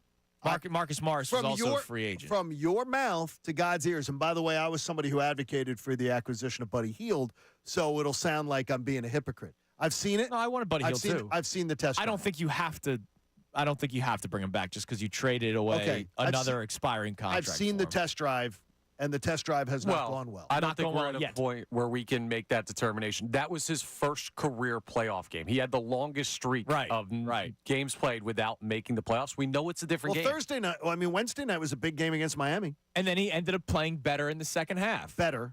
And so hopefully he gets more of his feet wet, and we'll find out. Now we got some texts coming in as well, Connor. We absolutely do. So you had your positive spin. Get ready from this one. So Sinclair checks in, says my man Sinclair says they can't rebound mainly because of effort, but as Andrew just said, Embiid can't jump.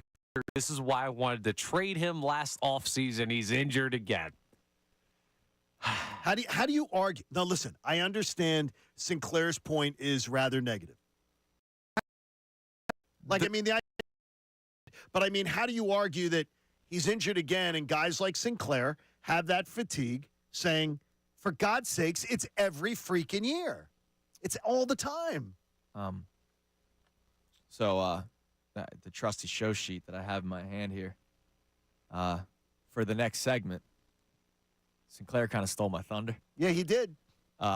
Tease. Coming up next, I'm going to open up and whine to you guys for a second. Every once in a while, we all have a breaking point. You should talk about it before you reach that point, about anything in life, right? You should talk to people before pick up the phone and call somebody. Before you have a breaking point.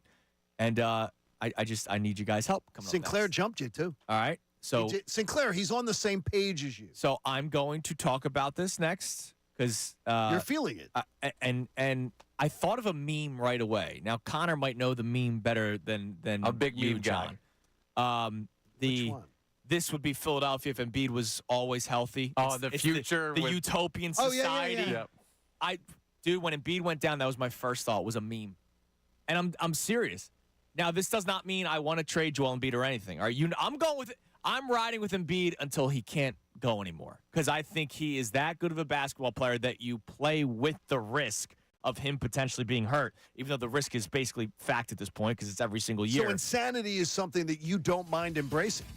Yeah, I'm kind of insane.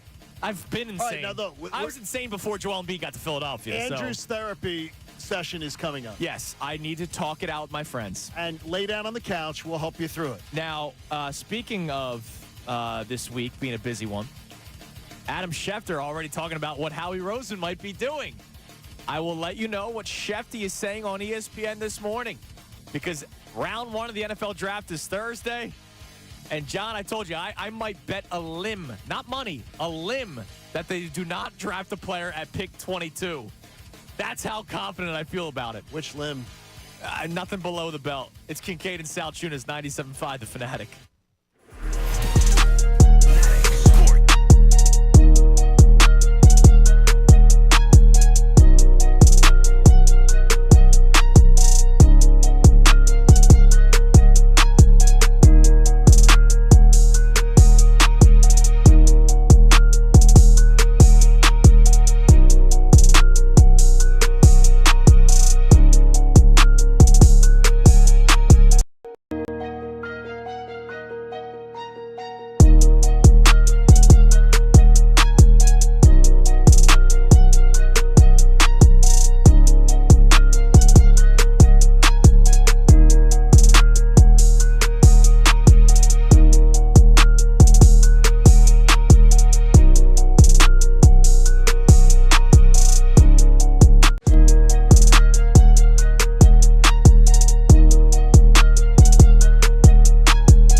on Kincade and Salciunas right here on 97.5 The Fanatic. And I'm going to have a therapy session with my friends here. Put on the spa music or something. I mean, like maybe light a candle. I don't need music, but I might lay down. Can I bring the mic out to the couch out there? Or, Connor, can you quickly bring the couch in here so I can lay down? Our YouTube audience wants to watch you, so we're going to have you sit You wouldn't where be the first host that has in the history of The Fanatic. So you can try it. Connor, can you do me a favor and play Nick Nurse cut 4, please? This was Nick Nurse after the game, and he was asked about the Embiid play, which was the self alley-oop, which then unfortunately led to him missing some time. Well, I just think that was the play that happened. He pump faked up, and the guy jumped over the top of him, and he had an angle. And I mean, I just think, I don't know, I'll have to look at it again, but I just think that kind of was the play that unfolded. All right. I love that play, by the way. Therapy session. That was the play. All right. He didn't do that for dramatics. You can't, in the middle of the game, think about what can't I do because of my knee. Amen. Right?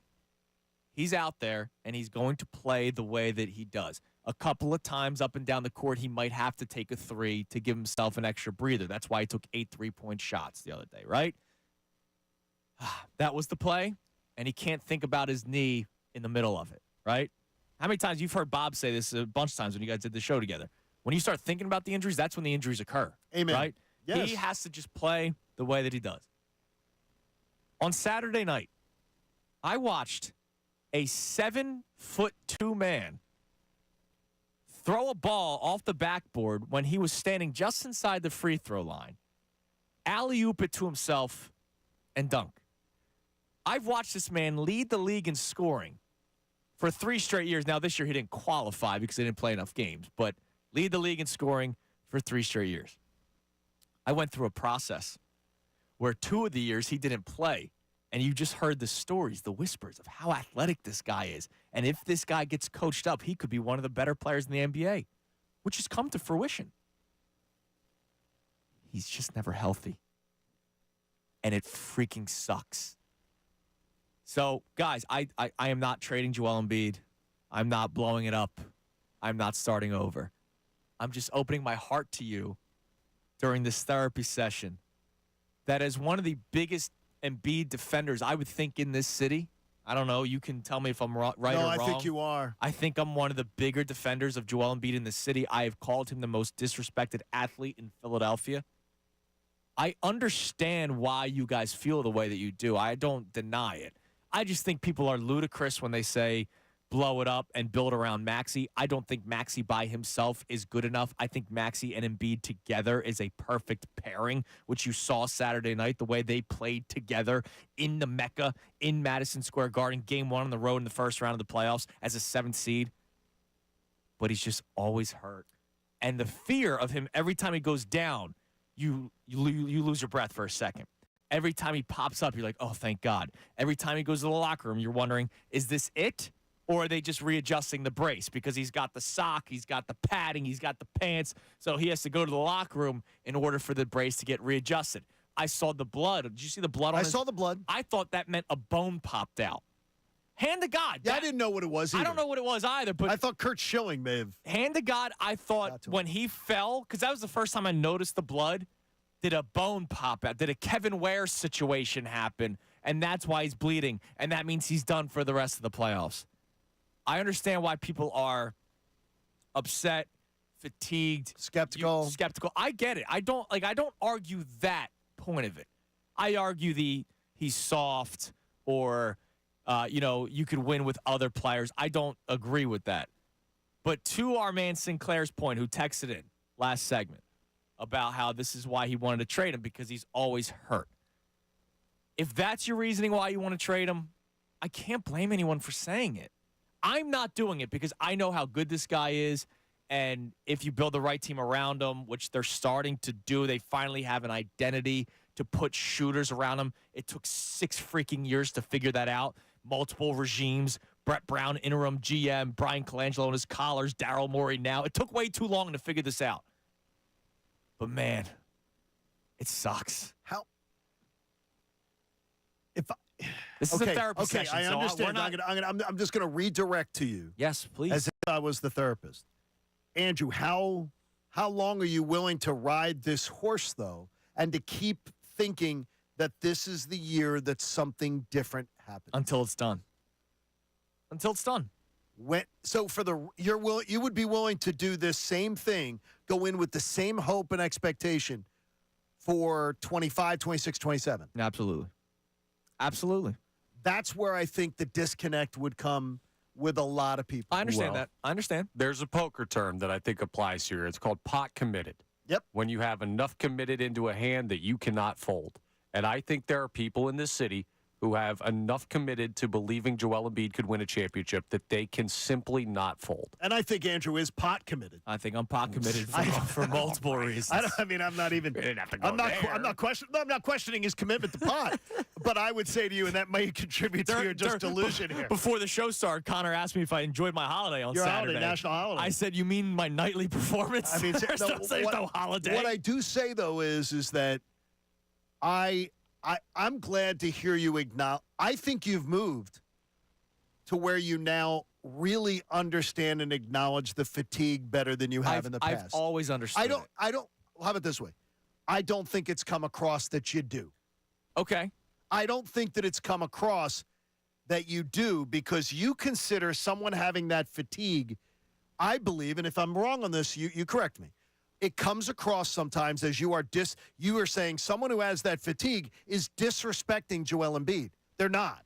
They're just freaking fatigued. Well, no, they're tired of it. The day I came up with the term, he's the most disrespected athlete in Philadelphia, it was the night he dropped 70. And the next day, I came on the airwaves doing middays at the time, and I wanted to just celebrate the fact that I watched a guy put up 70 points in his Sixers uniform. Right. That was amazing. And my very first caller, and I forget his name, he called me a few times, I apologize, pointed out the standings. Well, what good does it do? There's still 4 back of the Celtics. And I'm like, dude, that's not the point of today's show. Today's show is celebrating Embiid's 70-point performance. Next caller will wake me up what he does in the playoffs.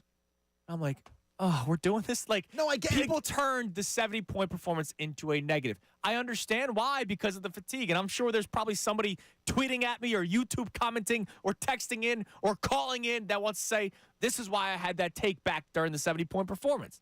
And by the way, he got injured right after the 70-point game. I know he didn't.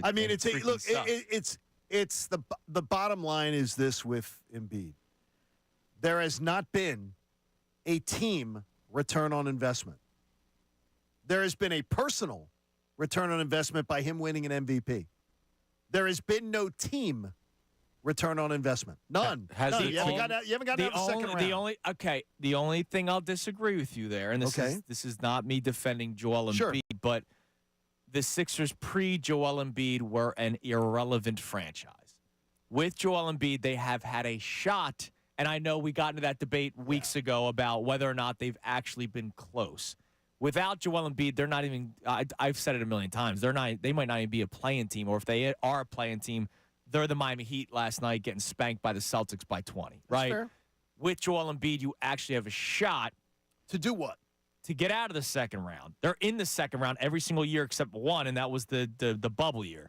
And that's because their other best player, whatever you think about Ben Simmons at the time, he was their second best player, was injured. How many times in Joel Embiid's career, and this is the big question, how many times in his career has he been one of the major reasons you haven't gotten out of the second round? A couple times. Sometimes due to injury, sometimes due to poor performance. Yep. So, I mean, Joel Embiid fatigue is real and needs to be, honestly, it needs to be respected because it's real. The reason why I had this, gotta be kidding me, was the fact that and again, it's not fatigue because I don't like him or anything. Sure. I watched a 7'2" center make a play when I was a little kid. I know it's today's talk show. When I was a little kid, my neighbor, his name was Shane. I used to, sleepovers back and forth. He had a DVD, an NBA highlights DVD. And I remember it was the first time in my life I saw somebody throw an alley-oop to themselves in the middle of a game. It was Tracy McGrady when he was on the Magic. Tracy McGrady's a wing. I watched a 7'2" center throw a ball off a backboard, not an all-star game where there's no defense, in a playoff game. It's a great one. A physical playoff game, right? A Knicks Tom Thibodeau defense By the way, Mitchell Robinson's a beast. He might not be a great scorer. I'm saying, like, he's a sturdy man, right? He'd knock any of our asses out. He did that in a playoff game in a crammed paint, by the way. It's not like it was spread out, isolation, one-on-one, and one NBA street. No, playoff game, 7'2" center, throwing alley-oop to himself. And when I stood up off the couch, I then sunk back down. As soon as you saw it. And that's my therapy session today. The fact that I have one of the best basketball players in the NBA, maybe over the last decade. And yet it's this all the time. And it might be, look, he might be okay tonight. They might win. But, you know, you're still going to have that fear. You're supposed right? and you're supposed to talk about what's on your mind. So thank you for letting me talk. Hope you feel better. You're welcome. I don't. I'm going to let it, like you said, I'm going to let it ride. Until he's done. Until he retires. I can't believe that answer, though, but that's for another day. Okay. That's for another day. And look, that could be the day after they get Hopefully eliminated from the playoffs. Hopefully it's right? not. Hopefully we never have to have it. But I just wanted to express myself. All right, let's go to Jay in West Philly. Hello, Jay. Sure. So we lost about 7 points, right? Yes. 111 to 104. And you want to blame Tobias Harris when the bench got outscored by 35. Well, part of the reason why they got outscored was because Miles McBride overtook Dante DiVincenzo, who was playing poorly, and Miles McBride dropped 21. Yeah, and the Sixers starters outscored the Knicks starters by almost 30. It's Tobias Harris started, right? Yeah, and he scored 7 points. Okay, so Batum, Buddy Hield. Oh, I'm sorry. Don't you hold on a second, Jay, because this is where people are unfair about this.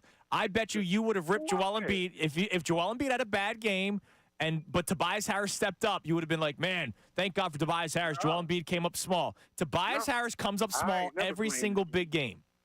Not every single big game. You want to blame him. You put everything on him. When he took 7 shots, they don't run any plays for him. Because they realize they can't. Because he's 1 of 4 from 3. Because he misses 4 straight layups against the Miami Heat. He's horrible. And Buddy Hield, your bench got outscored by 35, but that's Tobias Harris' fault. Look, right? when you're he's the same one that the bench also barely played. Right? Dude, here's the one thing that I don't get. And John, we can talk about this more. Thanks for the call, Jay. We can talk about this more coming up. We want the starters to play more minutes. No, and not necessarily, no.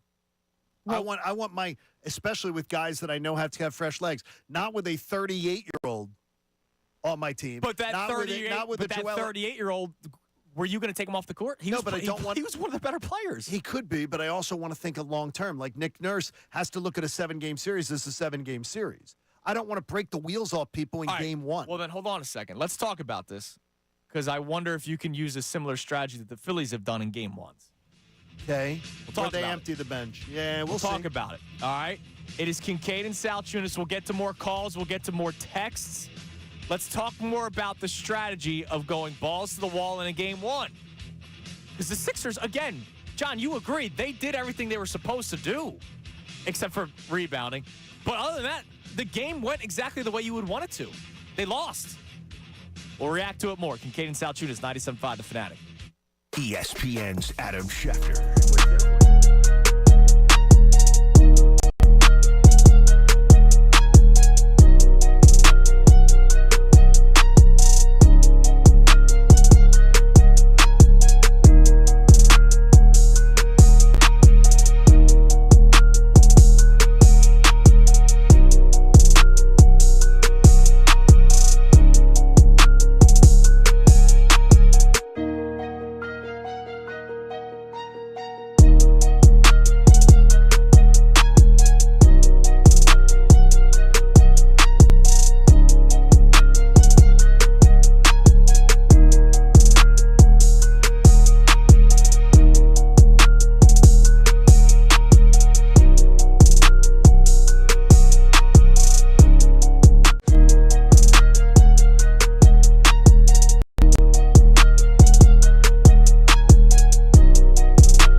Salciunas, happy Monday, happy day of Game 2, if you want to be happy about it.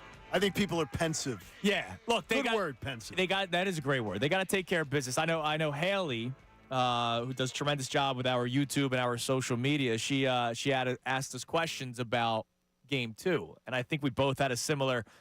We think they win, but we don't feel great about it. And I think part of it is the fear that if they lose this game, and you're down 2-0, and I know it's a series. The series doesn't start until the road team wins. Which, by the way, is a lie.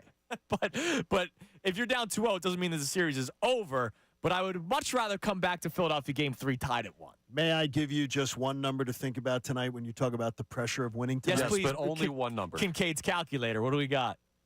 You got a 7.3% chance of winning the series if you drop down 0-2 in NBA history. Yeah, we don't want that. So 90% of the time, the team that goes up 2-0 wins the series. It is huge that you got to do that. So you're telling me there's a chance? You tell me there's a chance. Yeah, there's a chance. All right, real quick, before we get back to the Sixers conversation, we talk more about the starters and the Game 1, like going balls to the wall. Adam Schefter on ESPN reporting today that Howie Roseman has already started calling teams to gauge the price to move up. Well, in the there's a first price to round. move up. Right. There's no price to move back. But he could report what he could get to move back. He's reporting specifically moving up and what that price would be. And we had you just heard the promo going to the commercial break. Shefty last week with us, and he joins us every single Wednesday at 8 o'clock. So make sure you're listening this Wednesday because it's the day before the NFL draft. He said to us last week that he believes Howie will climb up, even if it's just to 19, just to make sure he grabs the guy he wants. And we've seen that now 2 straight years. Or not 2 straight years. He did it with Devontae Smith, climbed up a few spots to make sure he could get Devontae Smith. But last year, he climbed up 1 spot to get Jalen Carter. 1. But he just wanted to make sure that he was going to get Jalen Carter. And if that means giving up a 4th-round pick, so be it. If you see the guy, you target the guy that you want, and it costs you a 4th-round pick, 5th-round pick, I don't give a damn. Get your guy. If you think that guy's going to be an impact player. Drafting guys for depth is important, too. I'm not going to say that it's not. But drafting starters or guys that could be impact players like Jalen Carter, you do it. Well, if you're drafting in the first round this year, the Eagles have to be drafting for a starter. Correct. Unless they do something for the future, but it could be a future where you plug in a guy to play this year and then you move him. Eventually. Right. I've been talking about that with the offensive line, or they maybe climb up and get a cornerback. And you posed a question before the show, and we'll get into this during the 8 o'clock hour, about whether or not the Eagles will actually play in to the perfect scenario that they are currently residing in. We'll talk about that coming up in the 8 o'clock hour. But I want to bring this up, John. So I don't know if you're upset or if you're just confused about the minutes played by the starters in Game 1. I am a little confused. So I'm totally fine with it because, first off, in the NBA playoffs, the bench isn't getting much run. Nico Batum plays 25 minutes, part of it to give Embiid a spell, to give Tobias Harris a spell, to give Kelly Oubre a spell. Everybody else played 10 or less. Yeah. The Knicks, on the other hand, to your point, the guy who played the least amount of minutes coming off the bench was Bojan Bogdanovic, and he played 25 minutes, right? He still played a lot of time. Now, Bogdanovic has a certain skill set that Buddy Hield has, but Bogdanovic wasn't afraid to shoot. Mitchell Robinson played 30 because he played better than Isaiah Hartenstein. He actually was more of a threat against Embiid because of his physical than Isaiah Hartenstein is. And then Miles McBride plays 28 because he couldn't miss, right? That's why you kept the hot hand in.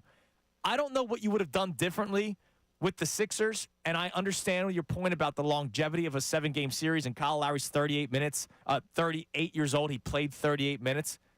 But I wonder if there was the thought of let's steal Game 1 like the Phillies have done the last couple of years with the Braves. You saw it last year. Ranger Suarez pitched 3 innings, and Rob Thompson managed his ass off to steal Game 1 on the road. And I wonder if that was Nick Nurse's thought going into this. Well, if it is, then the risk you take is potentially it harms you along the way. How many games can you expect Kyle Lowry to give you like that? I would tell you this, as much as I think that it's the game where maybe you played your best defense on the Knicks' best player, I think it also may be the Kyle Lowry's best performance of the series. Yeah, he played. That may be true. I want to see. I'm going to pull this up for you. See how many minutes he played per game last year in the playoffs. By the way, while you do that, the difference in bench minutes, just for anyone out there, 83 minutes off the bench for the New York Knicks, 51 off the bench for the Sixers. So a 32-minute difference. And part of that is they had the hot hand in Miles McBride. Right. And Mitchell Robinson was better than Hartenstein. To Tom Thibodeau's credit, he noticed that. Right? We gave Nick Nurse his flowers for sitting Tobias Harris against the Miami Heat toward the end because he realized Nico Batum was the hot hand. Tom Thibodeau said, all right, Mitchell Robinson is doing a better job with his physicality than Isaiah Hartenstein is. Okay. And that's probably part of the reason why Hartenstein only played 17 minutes. He only played 17 minutes. He just crushed it. I don't think Tom Thibodeau was saying, oh, I need to conserve the energy of Isaiah Hartenstein. I think he realized Mitchell Robinson was the better option. Yeah, I don't know. I didn't like. I like thinking in game one. Don't play game one. I do not like Rob Thompson's strategy of game one, even though it's worked. It hasn't worked. You haven't won. Well, against the Braves, it's worked. Yeah, it worked against the Braves. When you were the underdog going into that series. Right now, Lowry last year, by the way, in the first round of the playoffs, when they took on Milwaukee. 18-18, these are minutes. 18-18, 27-23, 18. The second, so he averaged around 20 for the series. The second round against the Knicks, who you're watching right now, 30, 31, 25, 25, 30, 31. So he was doing that at age 37, right? Like he was still playing 30 minutes a game. Did not play as much against Boston because there were a couple blowouts either side. And then against Denver, he was playing 30 minutes a night. So he was still doing it last year. He might be able to. It's something that we will pay attention to. Will he have a better game? Will Kyle Lowry have a better game the rest of this series? I would bet right now no. I'm going to bet no as well, but it depends on what you're looking for. Are you talking about better game offensively or better game Kyle Lowry? Better game. Like Kyle Lowry can score. You may not get the offensive ever. Right. He could score 8 points and still have a major impact in the game. He could. All right, so we'll continue it. I'll bring up this Eagles thing that John threw my way before the show started. About the Eagles being in a perfect situation right now, but will they play into that situation? We have today's headlines with Connor Thomas coming your way next. All right here, Kincade Salciunas, 97.5 The Fanatic. Fanatic Sports Update. Sixers looking to steal one.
Commissioning Contractors. Visit nopaybryant.com for flexible spending options on a new heating and cooling system. Good Monday morning to you all in Philadelphia. I think we're all excited, nervous, butterflies going into game 2. Got to be nervous. Like, how are you feeling as a person today? I actually feel strangely okay with tonight because I thought they would split in New York. And so I thought they'd come back 1-1. I didn't expect them to win both games. But so many things that I really liked about game 1 not coming out to being a victory bother me. Yeah, because so I have that in the back of my head. I'm like, did they waste the opportunity? That's why I did the positive spin earlier in the show, because they did do everything you wanted them to do. Yes. Literally everything. You took care of business against Brunson. Your 2-star players played very well, right? You did everything that, if there was a blueprint, you did it. And it just didn't lead to a win. Well, the blueprint didn't include the Knicks having 23 offensive rebounds. If somebody says to me, too, the idea is the Knicks will never hit those kind of shots again. BS. If they're left wide open, they will absolutely be able to hit. I forget who it was. I don't remember if it was Miles McBride. I think it was McBride, or it might have been Josh Hart. Somebody caught a pass in the corner and stood there for like 3 seconds and lined up his shot as if he was in an open gym. And I think it might have been more of a break, like it was a 3-on-2, but nobody went out to close out. And he saw that, and he took his time, lined up his shot, and hit the 3 like any professional NBA player would if they had all that room. So to your point, John, yes, they need to close out on these guys. You can't have I can't believe we even have to articulate shots. that. Yeah, no, you can't. Now, if you're Nick Nurse or if you're somebody, you might say, look, we got beat by Josh Hart. We'll live with that. But to your point, they can't be wide open threes. Now, Hart hit a 3 to make it a 6-point game where he flailed his legs out to try to make contact, and it went in. And that was ridiculous. That's the moment I knew they were going to lose that game. Yeah, I think when Josh Hart is hitting Steph Curry like threes. That was wild. That's when I knew and the game that was the point. That 3-pointer, I think, was the point. Well, and then I knew it was over though when Nick Nurse gave up. Well, he told you it was over. I have no idea why they just didn't foul. I have no idea. They're just giving up. And then I'm fascinated. And then the poor salt in the wounds. They take the shot to avoid the shot clock violation. I'm like, what are you doing? And grab their 23rd offensive rebound. And it was hilarious listening to the broadcast going, well, they've got a foul. They've got a foul. Just kept saying it. They've got a foul, and they just didn't. And Nick Nurse is standing there, and we would be killing any other coach, manager in this town if that happened. You are not wrong. But we have a love affair with Nick Nurse right now. I think it's also he's getting a free pass on that. I don't know if it's. He's getting a free pass on that. That is ridiculous. No. On the broadcast, they were blown away by it. Like, they got a foul. They got a foul. My thought they got a foul. is the way people are, because you and I are pointing it out. It was bad. I think maybe Philadelphia is going, all right, he is a coach that's supposed to be this great X and O guy. Okay. It's game 1 of not just this series, but of his tenure as the head coach of the Sixers in the playoffs. Let's see how it plays out. Oh, no. I think some people are doing that. I'm not selling on Nick Nurse, but the bottom line is we don't wait to analyze managers, coaches in this town to go, let's look at the whole series, then we'll decide what kind of a job they did. We talk about them in individual performances. And I got to tell you, that's 2 games where the Miami game Wednesday night and then Saturday afternoon that I'm going, there are a lot of things I liked, but there are a lot. But the game did go the way we wanted it to Saturday night. It did early. It was the rebounding that was an issue, and hopefully they find some sort of adjustment. And I know that Nico Batum spoke to Gina, what's her last name? I apologize, from the Inquirer, Inquirer.com. I'm drawing a blank. But he said to her that we found some things Sunday morning during the film session that we should be okay. All right. And I'll look, if there's a coach that I'm supposed to believe in when it comes to that kind of stuff, it's Nick Nurse. I'm not blaming Nick Nurse, by the way, for the lack of rebound. No. I'm blaming the players for the lack of what go after it and hustle and do the things that you got to do. Myself. Thank you, Connor. My apologies. It is an effort stat. Yes, absolutely. Rebounding is effort. All right, we have an Eagles thing that we'll get to in a little bit, but it's time now for today's headlines with Connor Thomas. Today's headlines with Connor Thomas. What up, Connor? How we feeling, boys? 5 minutes of the show. Through the therapy session, all right. Now it's time for me to get off the floor. They didn't get completely smoked. This series is not over. No. And unlike what the Knicks fans were saying after the game, there's still a little bit to be figured out in this one. But this is the reaction up in New York to the Game 1 victory.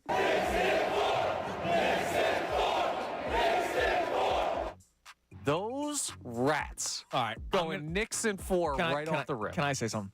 What? Can I say something? Yeah. We would do the exact same thing. I don't think so. I've never seen that video going out of a game 1 of a series with any Philadelphia team. Walking out of the tunnels. No, I honestly have never heard Philly fans in a 7-game series walk out after game 1 saying it's going to be a sweep. We would be chesty, too. I've never heard that ever. But now, chesty versus chanting in a ridiculous. mob, Knicks in 4 is like... That's shocking. Now, I do think part of it is it's right in the city, so everybody's congregating in one spot, whereas the parking lot people are going to their cars. It might be a little bit different at the Wells Fargo Center. All I know is... You're very kind because if the Sixers won game 1, there would be people doing Sixers in 4. Well, here's what I know. I swear to you, I've never heard it. What I know is if the Sixers win game 2, they're getting bing-bonged to death. Oh, yeah, on they have this show. to. Yeah, I they will have say to. bing-bong in every update tomorrow morning if they find a way to win. They deserve game. to get crushed, yeah. Unbelievable. It just annoyed me. But I have a feeling we would do the same thing. Possibly. I would need it. You show me where it happened. I don't believe it.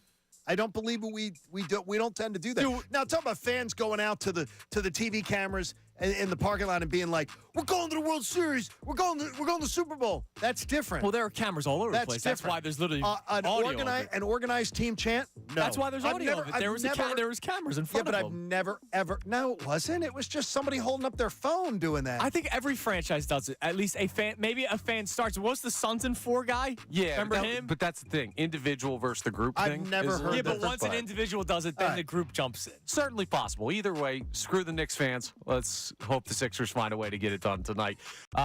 Speaking of rivals and that, the Philly Fanatic had his birthday party yesterday. And I'm sure you guys saw the contingency of mascots that were out. Awesome. It was like every mascot in sports. Like literally, they had like all the baseball teams represented, all the local teams represented. There was a mascot who was shockingly absent. You guys notice who was not there? Mr. Met? Wow. Yes, I believe Mr. Met was not there, but also I was focusing in on Blooper not getting the invite. Ah, Blooper didn't get invited to the party. Absolutely not. You mean the knockoff fanatic? Yeah, the reject from the Muppets. The tweets at Phillies fans before a playoff series that watches the team get smoked. And Blooper doesn't want to come to Philly. We don't want him here. No. Is that a bad move, though? No. Did they invite him? Is that mean to not send the invite? No, we had a home game. Dude, I don't need any opposing team's mascot here. Oh, I think it's funny that they come. No, I like it when it's all the Philly mascots. Mr. Oriole came. So you're saying the Fanatic Tiger can't came? have friends? Come on, he has to have friends. I want the Fanatic to have friends with his fellow Philadelphians. I don't need him to be friends with somebody from New York. That dust mop from Atlanta. That knockoff, that stupid knockoff Fanatic. Blooper. That cheap, they went to the Muppets and said, "Do you have anything sitting in the prize closet that you haven't dusted off?" To come up with Blooper, who is absolutely atrocious. And, by the way, no traction. They realize it's a cheap copy of the Fanatic. Blooper doesn't belong being invited to the Fanatics party because he is just a copy. Now, Blooper took to social. Blooper's not very nice on social media. He's not. So he's trying to copy Gritty. Yet another thing that he's trying to copy. That I'm going to be the badass mascot. There was a tweet from Kate at Here for Baseball on Twitter. She posted a photo of all the mascots hanging out where the bleacher seats under the bell. And she tweeted out, "Blooper not being invited to Fanatic's birthday is a power move." Blooper responded, "Not checking on if the Braves are home or not is an all-time small brain move." No, I think that's fair because they did have a home. Nah, if I need a new shag carpet, it's going to be Blooper shaped. Dude, that guy. That's a little far. A mascot going small brain move on a person? Seriously. He's enemy number one. I got to be honest with you. I'm not inviting Blooper to my community car wash. It doesn't move the needle. I know it. I saw it when they unveiled it. He'd probably be pretty good at drying off a car. When they unveiled that Blooper thing, that the day they unveiled it, people were like, knockoff Fanatic. Even the Atlanta people acknowledged it. Now it seems like he's gotten some traction. Screw you, Blooper. Good for you, Blooper. All right, what's next, Connor? We'll listen to something you guys said earlier today about the Sixers-Knicks series, and I have something I want to ask you about this. What Embiid and Maxey did, as long as Embiid's healthier, you're going to take that. What they did with Jalen Brunson, you're going to take that. If they give you that effort, the one thing I worry about is, and I think they controlled Brunson. Yeah. Controlled him. I would have thought that with those numbers, that's a game you win in a 7-game series. Now, the contingency on this question, we're going to assume health because we have to. If Joel Embiid is hurt, the Sixers are dead anyway. But who are the best 2 players in this series? So Embiid and Brunson. Embiid and Brunson.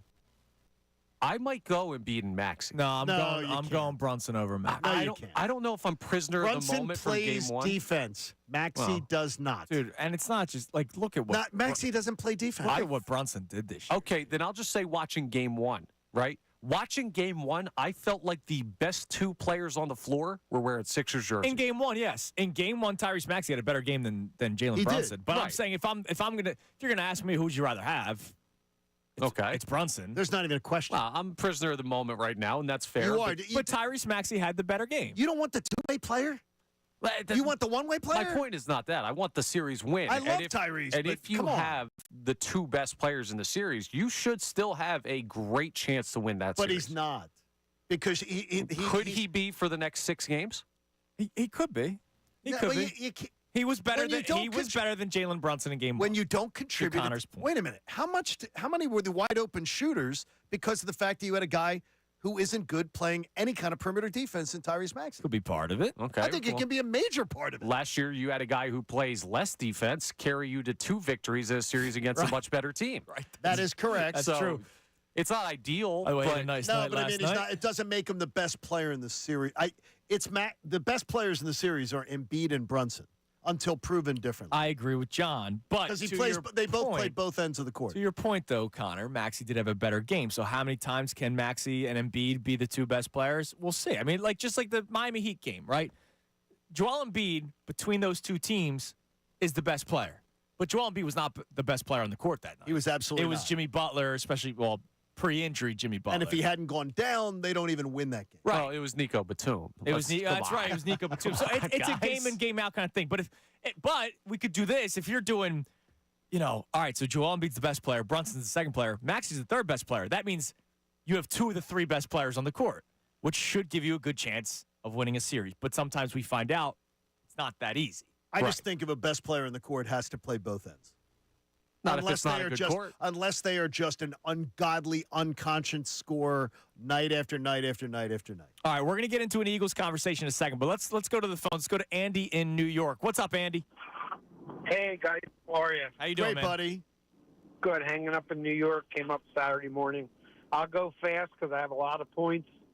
Please. And I was a Sixer fan in the 60s because my dad introduced me to Wilt Chamberlain in person. Followed the Sixers since then. And, of course, I've been a season ticket holder since 75. Okay. I go to about 42 games a year, 35 at home, and I do travel away games. Yeah, so what did you notice Saturday night? Saturday night, I was just glad they didn't get blown out. Oh, come on, Andy. I'm telling you. Now I'm going to say a couple things about Joel. The same thing I said when he scored 70. And I called in and I said it didn't make a difference. The 70 is nothing. But the answer is they need somebody that's going to stay down low to get the rebounds and help with the rebounds. Embiid he's allergic to paint. He doesn't even go down there. The players All right, get so the ball from him. that is still inaccurate, but to your point, he took 8 threes the other night because he had to because of his knee. Yeah, and he was doing as good before when he fell as after he fell. But he wasn't defensively. He wasn't defensively as good. And he absolutely he wasn't defensively from the very beginning. no, but he wasn't even able to get any kind of lift. Well, in the yeah, second half. and oh, by the way, Andy, I guess you missed this while you were there. In the first half, he was 6-11 from the field at 18 points, only took 3 threes. In the second half, after he dealt with the knee injury, he was 2 of 11 from the field, went 1 of 5 from 3, and scored 11 points. Thanks for the call. You might that just want became his plan. might just want to watch a little closer while you're there. Like, I get it. You don't have the stats in front of you, but Embiid clearly in the second half was hampered by the injury. And Joel Embiid. That's a quick Google, by the way. It took me 5 seconds to figure out that Joel Embiid in the first half in 16 minutes was 6 of 11 from the field, only took 3 threes, had 18 points, 5 rebounds. And then he got hurt. And Joel allergic to the paint. That is a cheap shot. But it's that's a cheap shot, and it's not. It's also not inaccurate. In fact. It is inaccurate. Not in fact. People see the fact that he took 8 threes, and I get it. That's probably too many threes for a big man. It's way too many. But he had to because post-injury, he was not getting down low. Well, if they need him to do that tonight, they lose. Yeah, it might be true. That might be true. If they need him to put up 11 threes attempts, they lose. And I don't think he's going to take 11 threes. Well, no, but if he's injured and he can't get can't play his game. That's a cheap shot on Joel Embiid. To me, is like no. I mean, I don't mean he's being like rude or anything, but I think that's a cheap critique that is not based in. How can somebody who goes to the line as much as he does, he goes to the line more than anybody, be allergic to the paint? It's not true. It's not true. I know. It's a bad fake narrative. People have a feeling. There are people that have a feeling about Joel Embiid. Listen, he's not. He's a 7'2" center that has a mid-range game like a guard.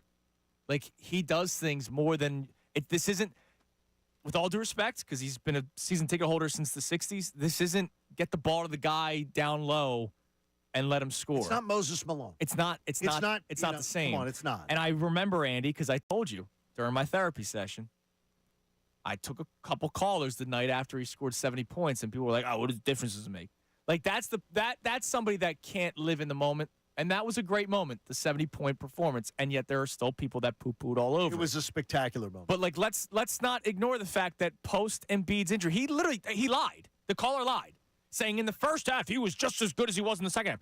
Inaccurate. Just Google it. NBA.com. Sixers Knicks. You do the first half, you do the second half. He played poorly or not as well in the second half after his injury. You see why I get the way that I do. No. The weird thing is that I understand the Embiid fatigue. I think the people who talk about it, but I think I see it. I commiserate it really more. Yep. But no, not necessarily more clearly. I just commiserate more with it. But what I would say to you is that people, that's you got to come with facts. Yes, that's not. You can't just. That's not facts. Can't lie. All right, coming up next. I promise we haven't gotten to this Eagles thing yet, so I'm going to readjust here. We have a draft on Thursday Friday and Saturday. This is how impactful the Sixers are in the city, but we have a draft on Thursday. So John said something to me before the show about where the Eagles are on the draft board and how they might be in a perfect spot to draft a specific area. The question is, do they do that? We'll talk about that coming your way next. The perfect spot that the Eagles are in. John will break it down for you. Where are they on the draft board? They are in the perfect spot to draft something specifically. But knowing the Philadelphia Eagles, they might not do it. More of your calls and texts on the Sixers. Also, at some point, we'll get into a conversation about shutting down Joel Embiid because I saw you active on social media. Oh, it's amazing. It's Kincade Salciunas. She DM'd me, by the way. Oh, did she? Yeah. Oh, we'll talk about it. 90 by the Fanatic.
this Monday morning. Welcome in Kincade and Salciunas. Big week, obviously, in Philadelphia sports. In the 9 o'clock hour, we'll go through the Philadelphia schedule because it's a crazy one this week between the Sixers and Knicks in their best-of-7 series. You have another Phillies series, starting tonight. And then, of course, the NFL draft on Thursday. But a busy week on the station. So today, after we're done, John, Amy Fadul is going to be in with Bob for the entire midday show. So listen from 10 to 2, Bob Cooney and Amy Fadul. There's going to be some hoops talked on that show. Absolutely will be. Pat Egan hosting a special 76ers all-access pregame show from 6 to 7:30 with Bob Cooney and D. Lynam. Then, of course, we have Game 2 here on 97.5 The Fanatic. And then Pat and D will do an extra post-game show until midnight tonight. Outstanding. Tomorrow, Amy in the entire show with Bob on middays as well. Wednesday, Bill Colarulo in for the entire show with Bob Cooney. And then Tyrone Johnson is going to host an NFL mock draft special from 6 to 7. And Pat Egan's hosting an NFL draft preview special from 7 to 10. Ty has been putting a lot of time into his mocks. He has been. Very interesting. Now, you may be asking, why Wednesday are you doing that? Well, Thursday night is the NFL draft. Thursday night's also Sixers-Knicks Game 3, which will be here on The Fanatic. So a busy week ahead. I know Tim McManus is going to be in with the best show ever for the entire 3 o'clock hour on Thursday. We're going to have Andrew DeCecco on Thursday for the entire 8 o'clock hour. We got you covered. Sixers, draft, and we'll throw in the Phillies throughout this entire week. And where are we pre-gaming on Thursday night? You and I will be at the P.J. Willihan's in Wynwood. Connor will be there. Brendan will be there. Haley will be there. Show. All of us will be there. The new PJs in Wynwood. In Wynwood. Can't wait. So we'll be doing that 5 to 7, a nice little happy hour. And then it's also a happy hour leading up to Sixers-Knicks on Game 3 and the NFL draft. So busy week for us here on The Fanatic. We love this time. Right, whenever you can have a busy week, it's a freaking win for us. And could we have some nice weather too? Yeah, so well, that'd be nice. All right, so we're doing all this because of the Sixers, but also because of the NFL draft on Thursday. So before the show started, you brought something up, and it was very, very interesting. So the Eagles are drafting 22nd overall. Again, I may risk a limb and bet that they will not draft 22 overall, whether they move up or move down. But you said, based off of the research that you have done, that they are in a prime position to draft what? Well, as long as it just has the D in defense, because it is literally capital D defense.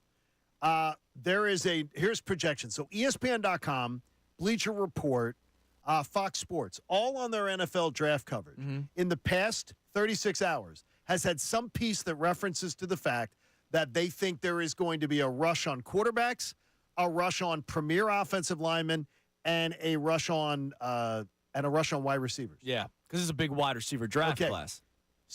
The Eagles sitting there at 22. If there's a rush on quarterbacks, and there's what, 4 or 5 quarterbacks? Let's just go. Let's say there's 5 go. Okay. Then that means 16 players get picked before then. Let's say 4 wide receivers go. That's 9. Then you're down to 12 guys are picked, left to be picked. Let's say there's 3 other offensive players picked. You're going to get a top 10 defensive player at 22. And we know with Howie that he loves to move up. And you're hearing from guys, if Adam Schefter's saying it. On our station, our show last Wednesday at 8 o'clock. If he's saying that Howie, always likes to move up and go get the guy he wants, take the stress out of it, then that means he's moving up to get like a top 6 defensive player. Yeah. He didn't just say how he likes to move up. You know how you always hear the reporters say, and it's factual, the reporters say, how he's never sit on his hands. No, Shefty straight up said last week, we've been running a promo about it. He's expecting Howie Roseman to move up in the draft. Now, the question is, you say that they're in a prime spot to draft defense. Yes. Will they? I still believe that I think this plays into those of you who would like a premier corner, a premier playmaking corner. Somebody's going to drop into that high teens number that is really easy to get to. We're talking right now from 22. If I go by the updated chart from Sumer Sports, Thomas Dimitroff, former Falcons GM. If I go from 22 to 18, that's a 4th-round pick. That's nothing. Yeah. You do that. You trade a 4th-round pick, which would be a depth player, for a guy that you think will be an impact starter. That is in a the team. fourth-round pick in value most of the time. I do that in a second. Yeah. But you know, Howie, is that if there's a rush on quarterbacks and there's a rush on wide receivers, it could mean that one of the top 2 or 3 best offensive linemen slides to the high teens, and then Howie Which goes is get why the I offensive said, lineman. will they? And so I'm going to say right now, the way that I'm hearing draft boards go, I'm leaning a little more towards they're going to go defense. I hope they do. We're both. I think we're both hoping for that, but I will not argue with the strategy if they go get the offensive lineman they want anywhere from like 18 to 22. You know why you won't argue it? Because it's worked. It's worked for 24 years. Yes, exactly. And that's why I still think they do that. I hope they draft a corner because, with all due respect, Andrew DeCecco talks about a lot. Keely Ringo, once he started playing more and more, it looked like he was getting a little bit better. I'd rather get a first-round talent and not a hopefully Keely Ringo plays better. I'm thinking that Keely Ringo is going to be, from what I saw in college, from what I saw his entire time at Georgia otherwise, I think he's going to end up being a nice rotational piece. And that's fine. For the Philadelphia Eagles in that secondary that we're going to like. Right. Do I think he's going to be an impact corner? I do not. And I can get an impact corner in the first round. And then that makes Keely Ringo better because you're expecting him to play less snaps, right, less responsibility, and he can make more of he can be more of the impact player that he might end up being. Last year, look, I'm not against the Jalen Carter draft at all. Like, nobody should be. Nobody should. I wanted them, even after they re-upped Darius Slay and James Bradbury, I wanted them to draft Christian Gonzalez, who ended up playing very well for the Patriots this year, but then got hurt and it was done for the season. I wanted them to do this last year, even after they re-upped both Darius Slay and James Bradbury. Now that you know that James Bradbury might be cooked, you have to do it. See, the weird thing is I liked Gonzalez a lot, but if they had a chance to get Jalen Carter, I wanted it, but I didn't even want – The bottom line was I did not want Bradbury and Slay. Right. I would have loved the Gonzalez, and Slay would have been the one that I would have re-upped, and I would have let Bradbury walk. But I understand your thought process because to me, that would have been golden. Right. Because we've seen the Eagles do it before. Load up on corner. Yeah, you saw it with the Eagles in the early 2000s. They did it multiple times. Multiple times. And that's what I wanted them to do. They didn't do it, so be it. But now you have to. Now that you know that James Bradbury is probably done, and Jeff McClain keeps on saying he does not expect James Bradbury to still be here. Now, the other thing is, do they trade for a starting corner, which is something that Jeff McClain has said a bunch of times. Shefty said last Wednesday he thinks the Eagles are done making any splashy moves, but we'll find out. He always says you never know with Howie Roseman. I want them to draft a corner in the first round. I still believe they go offensive line because that's what they've been doing for 24 years. And it has worked. You can't even argue it. When I hear Jeff McClain say that about Bradbury, I still don't understand. No one will be able to explain to me the logic in taking that huge cap hit this year to be rid of him. When I would let Vic Fangio have a chance to use. I don't think there's a financial benefit in getting. Yes, I don't think there's a financial benefit in getting rid of him. But I would make sure you have an option in case. Oh no! I like that. Because last year they didn't have an option. I know everybody kept on saying bench Bradbury. They didn't have an option. Keely Ringo wasn't ready. When you're having that slide from 10-1 to 11-6, I don't think Keely Ringo would have gone out there and it would have been good. And he would have been the savior. I don't think that would have happened. I'll tell you this though, I really do believe Keely Ringo in a rotation has a chance to be more of a potentially impactful player because if you ask him to play less snaps, and I can't wait to see what Vic Fangio does with him. By the way, the Isaiah Rodgers dream doesn't look that great. Well, what are the odds he comes back? I don't know. Well, I bet he knows them. Oh, my. See, come on now. There you go. That was a good one. That was a I bet he knows them. He set that one up, but he didn't hurt his leg. We'll have to check in the break. Is the Isaiah Rodgers thing? I've been told, by the way, that that's not done. Just because he didn't get cleared with the first batch. It just wasn't a good sign that the first batch got cleared. But to me, it's he was extra dopey. Not to be mean, but he was really extra dopey. And that might be why. And they may make him, I don't know, they may make him bleed a little more. Or I've been told they could reinstate him with a 6-game suspension into this year. Okay, so he starts the season with 6 more weeks, and then he comes out. Okay. That could be his reinstatement. They have the discretion to say he's reinstated with a 6-game suspension, that he can start to get in shape. He cannot play in games. He's not eligible for games. And I'll say this. And then the Eagles would have to decide what to do with the roster spot and everything. I'm sure it was cost-friendly, but there's probably a reason why they brought back Avonte Maddox. I would agree. Yeah. Because they can't be you cannot, as much as I think we all sort of like what Avonte Maddox is on paper, you can't count on Avonte Maddox. No, you can't count on him health-wise, but then they might know more about the Isaiah Rodgers situation than we do.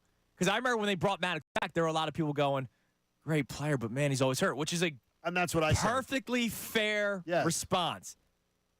And then there were a lot of people in the comment section saying, why are you bringing him back? You have Isaiah Rodgers. Do you? Do you? We don't know if you do. No, I'm not sure. He you hasn't do. been reinstated yet. All right, so we'll continue the Eagles conversation, but also the Sixers. We're not done with the Sixers. Tonight is game 2. So, 2 things. There's a question about whether or not Embiid should be shut down, which I think is nonsense. I got scolded by a young lady. There's also a very well-known name that has been saying this for a while. So we'll talk about it coming up next. Also, what was that? The music just stopped. We need to talk about how people talk about Embiid. I got you. Because it's fair to be frustrated. But don't be wrong. We had a guy call in earlier that was literally factually incorrect about what he said about Joel Embiid. And he's a huge season ticket holder, huge fan, and he was there on Saturday. But what he said was completely inaccurate. Completely incorrect. There's also a narrative that a lot of people say that I can't believe people say it. Well, we'll talk about it more coming up. It's Kincade and Salciunas. Hold on. It is. It is Kincade and Salciunas. It really is. But I have some time to tell you. I have some time to tell you about something. Okay, tell us about it. The Mother's Day giveaway. Oh, that's good. Head to 975thefanatic.com for a chance to win $2,000 from Mom and the Mother's Day giveaway, sponsored by Polites Florist. Make Mom's Mother's Day special with beautiful flowers from Polites Florist. Now with 3 locations to serve you. Visit PolatesFlorist.com.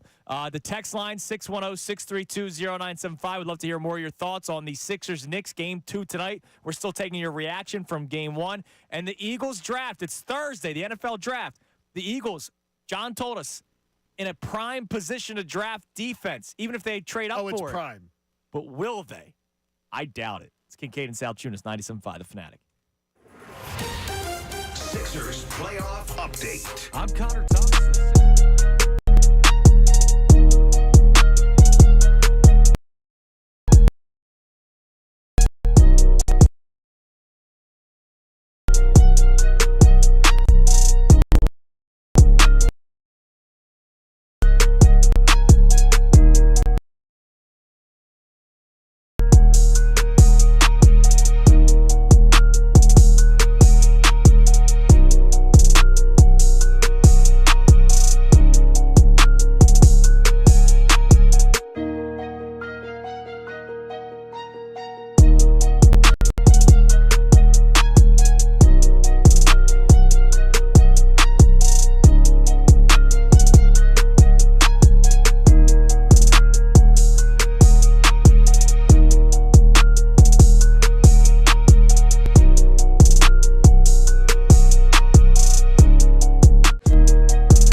Salciunas. Sixers Knicks game 2 tonight, 7:30. You liars. It's going to be 7:45. They're going to lie. But you can listen live right here on 97.5 The Fanatic. As somebody hosts mornings now, I would appreciate it if it actually was at 7:30. You frauds. And come on, Adam Silver. Yeah, you're the commissioner. Ooh. What's up? Ooh. Oh, what? Ooh. Well, you got gas? Adam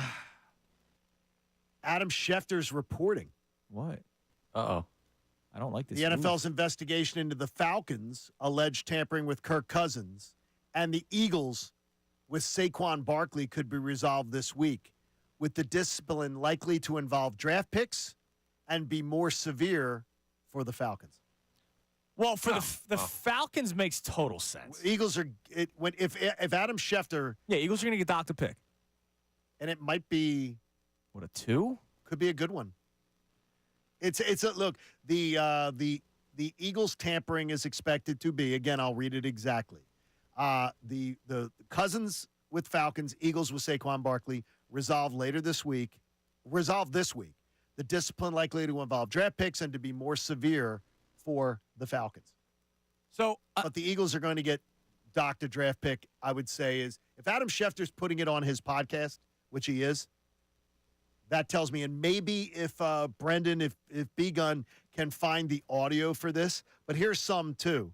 The Dolphins forfeited their 2023 first-round pick and a 2024 third-round pick for tampering with Tom Brady. Well, that was totally different. On 3 occasions from 2019 to 2022. The Chiefs forfeited their 2016 third-round pick and a 2017 sixth-round selection for tampering with Jeremy Maclin back in the day. Okay. So draft picks, it can be anywhere. I don't believe for the Eagles it would be a first or a second. But I believe it's going to be, look, they came to a deal with Saquon too early. Well, that's the problem. So here's the problem. Every team tampers, right? Every single team tampers. The Falcons, I think it'll be, he said his words, it'll be more severe. Here's severe why. For the Falcons. Because it literally was reported like the day before that he was going to sign with the Falcons. His contract was done in a matter of minutes, and then he himself said it during his press conference. He's the one, and then that dirty, rotten rat, James Franklin, ran his freaking mouth trying to get some sort of street cred. It's your fault, Penn State. Stupid James Franklin. What a thief. And he ends up screwing them over. So Kirk Cousins himself said, I spoke with the equipment manager. That's why it would be word. That's why we would. To your point, Penn State people out there, I need you to hold your guy accountable. Just like the Villanova fans out there, I need you to. I don't think you rooted hard enough against Brunson, DiVincenzo, and Josh Hart. Yeah, do a little more tonight, would you? You guys did not root hard enough against the Villanova players that are on the Knicks. I know how you guys act. You're probably upset that the Sixers lost, but you're happy that Josh Hart's the reason why they won the game. I know how a lot of people are, okay? I know how you are. I know how you Penn State people are, too. James Franklin, even though I don't think there's a Penn State fan that actually likes James Franklin. James Franklin's the reason why the Eagles might lose a draft pick. Yeah, I talked to Saquon, and he was so excited when Howie told him he'd be close to home. Drives me nuts. It just drives me nuts. But so expect a penalty of draft picks coming down. And if anybody thinks the Eagles don't deserve it, you're just being a homer. They do deserve it because you can't be dumb about it. You cannot be dumb about it. That's what. Even though, look, it wasn't an Eagle who said it. It was freaking James Franklin. Freaking Franklin. And if an Eagle had said it or anything, like with Kirk Cousins, it would be worse. There'd be trouble. Every team tampers, but the fact that Kirk Cousins straight up said it, and the fact that, like you said, a rat and James Franklin said is the reason why they might get docked, which is ridiculous. All right, let's go to Sean in the Northeast. What's up, Sean? How you guys doing this morning? How are you? What's up, Sean? I'm good. Well, first of all, I wasn't going to say this, though, but customer service is a must, so I think that got to happen, but I ain't going to dig into that. But anyway, first of all, my dad, me and him had a conversation last night, and like the old cap, the old Sixer Eagles caps or whatever, like the last time the Sixers won, my dad got that old cap from '82, so it's 2024 right now, and the last time we did anything was 1982, so I can't even add that up in my head right now. I got to get a piece of paper for that. 40 years, man. Yeah, it's been a long time. The second thing is Buddy Hield. You ever see Revenge of the Nerds? He reminds me of Lamar Latrell. Out here, man. Like, are you looking? I don't even know what you're looking for out of this guy. I really don't. The other thing is, we keep bringing a bunch of old bananas in here looking for a good banana out of the bunch. You keep bringing all these old bananas in here. Oh, the one old banana was your best player last 2 nights ago. And then the other old banana was your best player Wednesday night, Nico Batum. But that's the thing. You're going to get – sometimes when you buy old bananas, you get a good one sometimes. Sometimes you get a good one, but you can't keep flying off the old bananas thinking they're going to come, that you're going to get something good out of them. Another thing, too, I wrote down that Buddy – I'm sorry. Well, Embiid. Yes. Embiid is hurt, right? So we keep looking for him to come out to be this special player that he's been doing the same thing for years. We're not getting nothing from him. You can forget about that. If he's out there, he's okay. Yeah, I mean, look, they're gonna get something from him. We appreciate the call, Sean. It's just, can he put together 4 quarters in a 7-game series through an NBA Eastern Conference to the NBA Finals? And that's something that we have never seen. Look, it's not like he had a bad game the other night. He scored 29 points, had 8 rebounds, and dished out 6 assists. If I tell you 29, 8, and 6, you're taking that. The problem is 16 of his points came in the first half, and you thought he was going to finish with easily over 30, but then the knee happened. And by all accounts, Nick Nurse himself telling us that he's going to be okay for tonight. But we'll find out early on when we're watching. Now, we were concerned about his health going into game 1. Going into game 1, he was fine. Scored 16 points. It was just the next tweak. And every time there's a tweak, you have to wonder how much is that going to set him back. Again, he's been a pro. I can report this, that Days of Our Lives has approached Joel Embiid about a walk-on role, like a small part.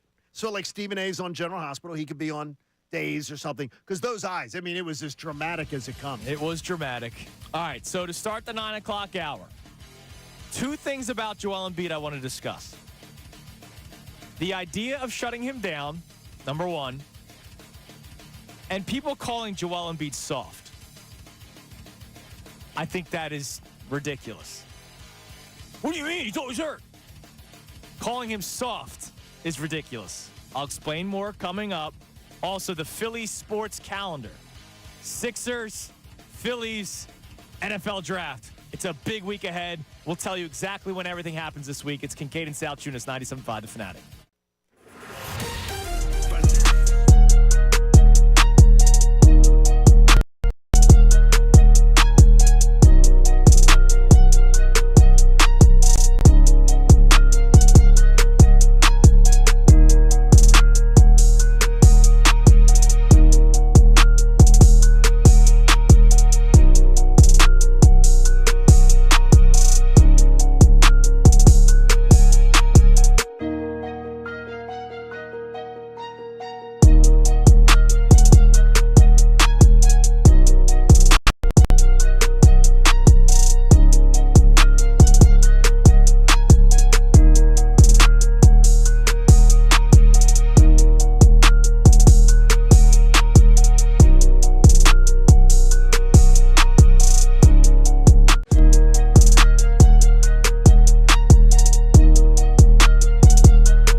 Salciunas on this Fanatic Monday, presented by Pierce Phelps Bryant Heating and Air Conditioning Contractors. Visit nopaybryant.com for flexible spending options on a new heating and cooling system.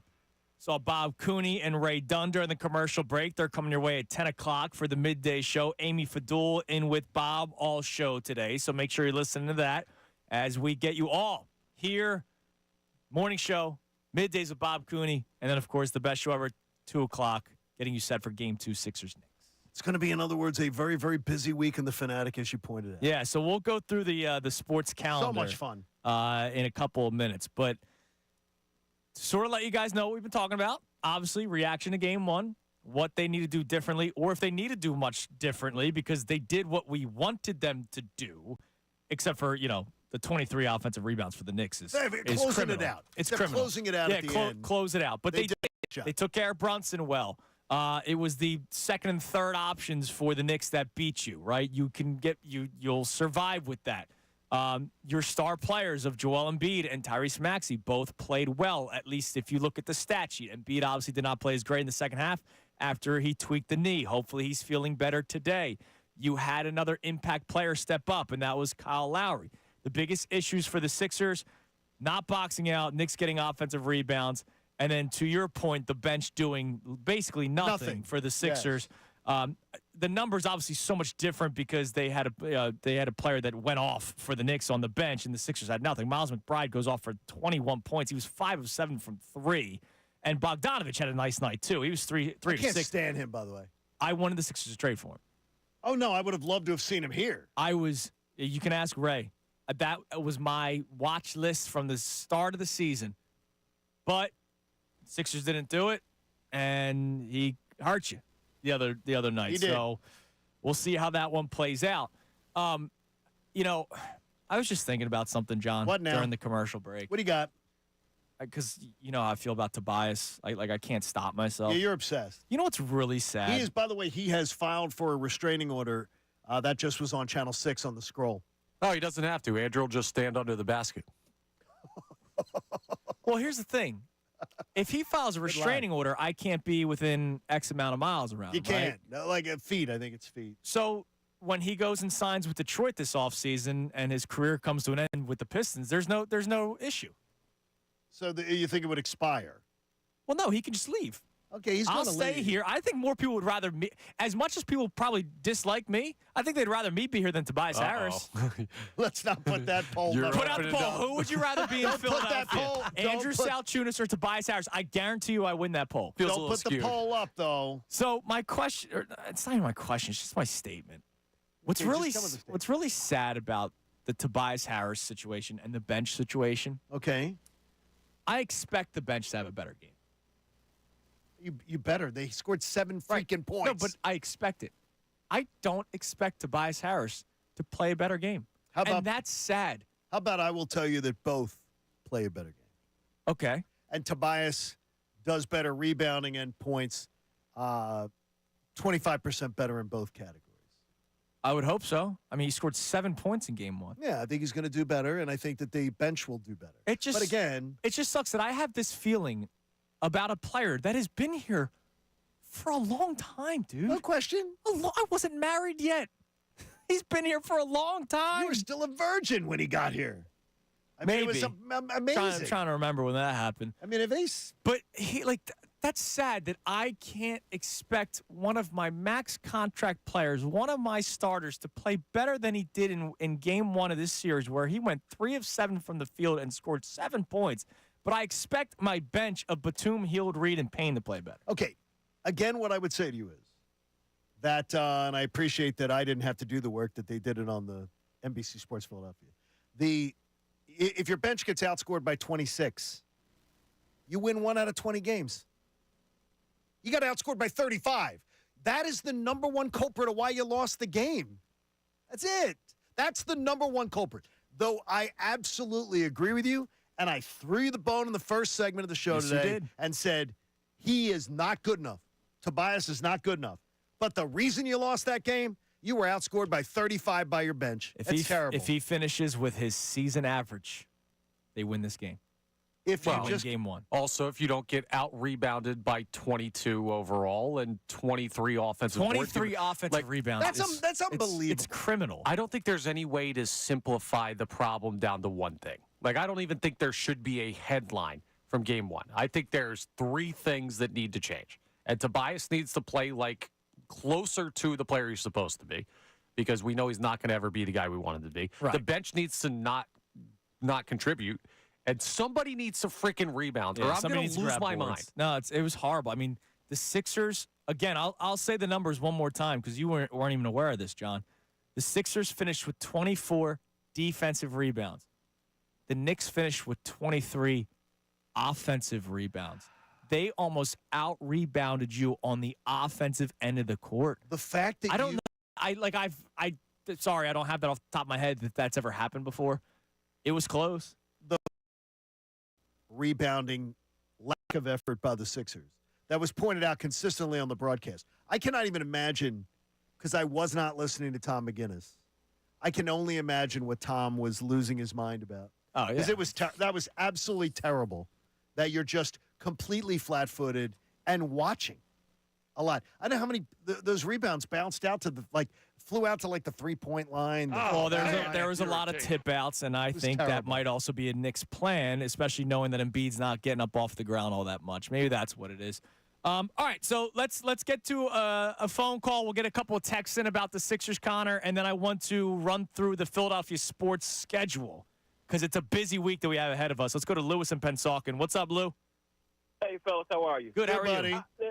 Listen, I'm really at my wit's end because in the Embiid era, let's understand something. There's about 4 things that are very consistent. Number 1, we're going to make the playoffs.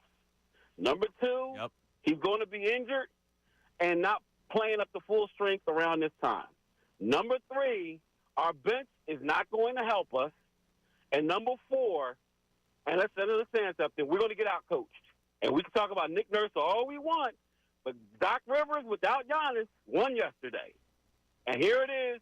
Your team got beat. Hold on a second, Lou. Doc Rivers without Joel Embiid last year won game 1. Let's see how that series plays out first. No. I'm not. Listen, I'm just talking about game 1. Understand where I'm coming from, and understand what I'm saying. My point is that you have to continue to make sure that your team is giving effort. He should have subbed some other guys and bring Counsell forth or whatever. Yep, Ricky Counsell. I agree. Lewis? You gotta. If these cats are not rebounding, that's to me. Hold on, real quick. Since I've been playing basketball, there's 4 things you can bring to the court every time. You can play hard, you can play defense, and you play together. Those 3 things, shots will come and go. Lewis, what would we be saying?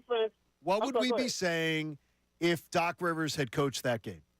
Doc Rivers would be catching shrapnel. Yep. And at the end of the game, when Nick Nurse just decided to wave the white flag, we would also be killing Doc Rivers for that, or any other coach in any other match. Thank you. But here's the thing. Say what you want. And I'm sorry. I envy the Miami Heat in this respect. They have a culture. I've listened to millions of podcasts. Every player in the NBA will tell you, if you go to the Miami Heat, you're going to play hard. You're going to play defense. Yeah, Lou, and you're going to be in shape. We talked about this last week. We talked about this last week, and thanks for the call. PJ Tucker played for the Miami Heat and then came to the Sixers. PJ Tucker did better with the Heat doing the exact same thing. It's not like he wasn't dropping 20 points. Because? Probably culture. And coaching. Effort and coaching, yeah. And we ripped Doc Rivers for that. I don't think Nick Nurse has had a good debut Wednesday and Saturday. I think his plan was. I don't think Wednesday was a Nick Nurse issue. 3 of 18. He didn't miss 15 shots. No, threes. But his team was not ready to play, and coaches get nailed for that. No, they were open. They were ready. They had open looks. They were just missing. They looked spooked. Well, Buddy Hield did. Tyrese Maxey did it. Yes, they did. And so to me is that, and coaches get ripped for that, whether it's fair or not. I wrote a piece today for 97.5 The Fanatic. I believe critiquing, putting a loss on Nick Nurse would be foolish. But in what I'm asking people to do is have the same energy that you would have had if it was Doc Rivers. Well, because if that's what you believed, or were you just anti one guy? That's not a fair ask. I think it's foolish. That's not a fair ask because we're talking about, and the main sticking point, at least with this show, and we've been talking about Doc Rivers, has been the Boston series last year. That's after years of collapses just in the city and years of collapses elsewhere. Like Nick Nurse's track record, you could say what you want about how many times he's won his series recently. The Raptors are not competitive. Like, he has a track record that's much more recent than Doc's, and he also has not had issues in this town yet. Trust me, if he has trouble in this series, time will come. His time will definitely come. And as I wrote in my piece at the end of it, I said, if you're blaming Nurse, I think it's foolish. Right. Especially because the game went the way we all wanted it to go. Some parts of it. I thought he seemed asleep at the wheel with some of the adjustments on Saturday. Like he just didn't. He was watching, and at one point, even the analyst on the game, and I'm drawing a blank. Oh gosh, but they said Nick's sort of watching. I'm surprised he hasn't done something. Twice they used in the second half. I'm surprised Nick Nurse hasn't done something here. I'm surprised he's not reacting to this. To me, it was, and then at the end of the game was inexcusable. Yeah, I don't understand the lack of I have fouling. no idea what they were doing. But look, I'm not chalking up losses and even the Heat game to Nick Nurse. I'm not doing that. But people did for other coaches. Yeah. In lieu of blaming players, blame players. Blame the Sixers players for Saturday losing. Do not blame the coach. Blame the players. Correct. That's what should have been done, and that's the way it always should be first. Well, you can't say always. You can't deal in absolutes. First, no. It should always be the players. No. You can't deal in absolutes. If a coach let's talk about the Super Bowl. Bill Belichick took Malcolm Butler off the damn field, and that made a difference. Okay, do you know what happened, or because we do not know? That's not my point. We can't say always. Coaches can impact the game enough to lose a game. They can, but the first error in a game is almost always based on what did the players not do. I'm okay with almost always. And unfortunately, of course we go to coaches. We always go to coaches, blaming coaches. But like last year, again, if you're blaming Doc Rivers before you're blaming Embiid and Harden, I honestly tune it out. But it's because it's so ridiculous. But nobody's blaming him first. It's just no. There were many who were. Formula. There were many who were. All right. So we'll see how Nick Nurse does tonight. We'll see how the Sixers do tonight.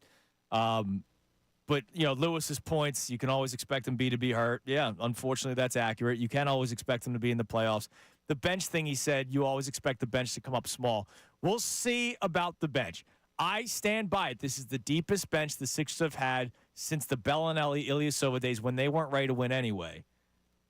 Look, we literally celebrated the bench last week when Batum drops 20, Campaign hits the big three, Buddy Hield plays a better second half. We can't say, wow, the bench was so good Wednesday night, and then they play poorly in game one against the Knicks and say they stink. Well, no, you can say they stunk on Saturday. Say, but Lewis from Penn's not going to say. You can't just say they stink overall. No, you can't. Come playoff time, you can always expect the same stuff. And one of those things that he said was the issues with the bench. I felt better on both. I felt better that this was the best bench they were going into the postseason with. So I can't waver off of it. But I can also say they stunk.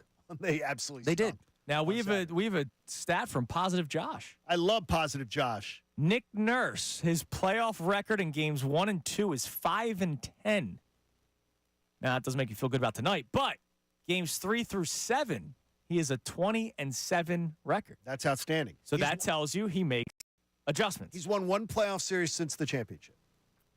Yes. And again, Doc always gets ripped for that. Doc's won a ton of playoff series since his championship. Well, hold on. Doc has had the Celtics. He had the Clippers team that was stacked. He's had the Sixers teams that were stacked. But he's also Nick Nurse had Pascal Siakam, Fred VanVleet, and a bunch of guys. And this is a series where we're not going to do revisionist history. Every one of us picked the Sixers to win. Correct. So tonight, let's have a much better play. Big game. All right. So speaking of the schedule ahead of us, so the Sixers play tonight, 7:30. 7:45. Tip-off tonight. You'll be able to listen to the game right here on 97.5 The Fanatic. We also have the Phillies are starting a new series tonight. The Phillies, winners of 6 straight games, 2 straight sweeps. They take on the Reds in Cincinnati. It's a 6:40 start, and that will start at 6:40 or 6:42. Because baseball believes you play the game when it's scheduled. Yes. So we'll get, like we did last Wednesday, the Sixers Heat game, we'll have an hour of Phillies baseball to itself to be able to sit down, lock in, watch the Phillies But the Phillies played 3 straight days. They played 4 straight days. They it's a 4-game series. They play 10 straight days. No off day till next Thursday. 10 straight days. That's amazing. So the Phillies play today, tomorrow, Wednesday, and then it's an afternoon game Thursday. So Thursday, just take off. Take off from work. Okay, I'll see you guys later. Take off from work we'll Thursday. We'll be at happy hour. Well, we're done early. But You have to come into work. The game will be done, so we watch Phillies baseball in the afternoon. We have our happy hour out at P.J. Wellahan's in Wynwood. Then the game that night. And the draft. So just take off from Thursday. I'm telling people right now, call your bosses right now. Tell them that you're taking off Thursday or wake up with a cold on Thursday because you have Phillies-Reds afternoon game, Sixers night game, draft day. And then if you are in the Wynwood area or you want to make the drive, come hang out with us for happy hour from 5 to 7. And then they start a 3-game series with the Padres Friday, Saturday, Sunday. So busy couple of days for the Phillies this week. They play every single day this week. Sixers game 2 is tonight. Game 3 is Thursday at the Wells Fargo Center, another 7:30 tip. And then game 4 is Sunday at 1 o'clock. And then the NFL draft starts this Thursday, round 1, rounds 2 and 3 on Friday, 4 through 7 on Sunday. So we're watching Sixers-Knicks. Because when does the 4th round start? It's in the afternoon. Like the day 3, I don't know the exact time, Sunday, of the NFL draft. The NFL draft, there is no draft on Sunday. Saturday. Saturday starts at noon. So Sunday is Sixers-Knicks. Saturday's noon to 7, and then Sunday at 1 o'clock. Thank you. I love the 1 o'clock. And the Phillies, because they're out west, don't play till 4. Perfect. So this is actually, like, if you like Philadelphia sports, and it doesn't break your heart too much, and it doesn't drive you clinically insane. Like I literally had a therapy session on the air with you guys earlier today. This is a great freaking week. It's an awesome week. And you pass we're not really having a lot of time to give the Phillies love though. But I just want to say it again.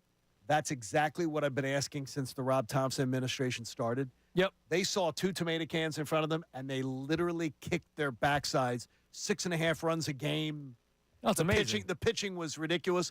And anybody who wants to say, it's the Rockies, it's the White Sox, that's what you're supposed to do. Yeah. Don't go 4-2. Right. They go 6-0. And to me, it's what I've been asking for, so I want to come with the same energy of critique that I come with. Yep. When they don't, I want to make sure they get that praise. All right, John, can you tell me this tweet that you responded to? Was this on Saturday or Sunday? It was on Saturday. It was on Saturday. So somebody tweeted something out that you responded to. Now, I will tell you, Kendrick Perkins has been saying this since Embiid got hurt. He has. And he's kept the energy. Like, he hasn't changed. I'll give him his credit. Let me just pull it up again. He's finding out Kendrick Perkins is a believer that Embiid should have been shut down. Joel Embiid should never have come back. Right, and save him for next year because you have 2 guys under contract next season. You have to do a huge offseason of acquiring players via free agency and via trade. So start fresh with Joel Embiid the next year. And that belief that you just, you don't play. Well, on Saturday, let's just say it was a young lady had a terrible, terrible tweet where she was accusing the Sixers of being reckless with him and his career. It's the playoffs. I gave her grief. I said, there's stupid, then there's this. Her comment. Yeah. And she said, we should be lifting everybody up since we're media members, not critiquing each other. So we have to be friends with each other? It's the playoffs. Embiid's got to play. To her point, to Kendrick Perkins' point, he's got to play, okay? He has to play. And oh, by the way, he's not soft. We'll get into that conversation coming your way next because that is something that I've seen on social media, that I've heard from callers, that I've seen via emailers. It's ridiculous. I don't want to come to work with a hangnail, all right? It's Kincade Salciunas, 97.5 The Fanatic. Fanatic Sports Update. Trying to rebound in game 2.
Salciunas on this Monday morning. Want to let you guys know again, this is the final week for it.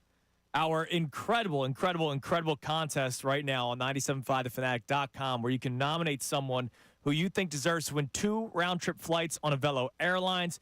We gave away 4 more last week. Once again, emotional, giving them away last week. So you still have time to nominate somebody who you think deserves to win 2 round-trip flights on Avelo Airlines. You cannot nominate yourself, okay? But you can nominate somebody that might take you. That's terrible. We gave away winners on the 12th of April. On the 19th of April, we're doing it again this Friday, April 26th. We'll announce all 4 of our winners. And if you nominated somebody before and they didn't win, that doesn't mean that they don't have a chance of still winning. We actually had somebody that was nominated for the April 12th drawing. They did not win, but they won this past Friday. It's all sponsored by Velo Airlines and Wilmington Airport. Delaware's favorite airport is close home and has convenient parking, shorter lines, and an easy, relaxed atmosphere to fly Velo out of the Wilmington Airport. Visit veloair.com. I want to get into a conversation about Joel Embiid and what some people say he's soft. We'll get into that in a second. And we'll look around the scores in the NBA. Yeah, I do too. But we have a text on the Sixers, Connor, on our text line, 610-632-0975. Yeah, we had a promise this weekend from a guy that I play softball with, said he was going to be texting into the text line for the first time.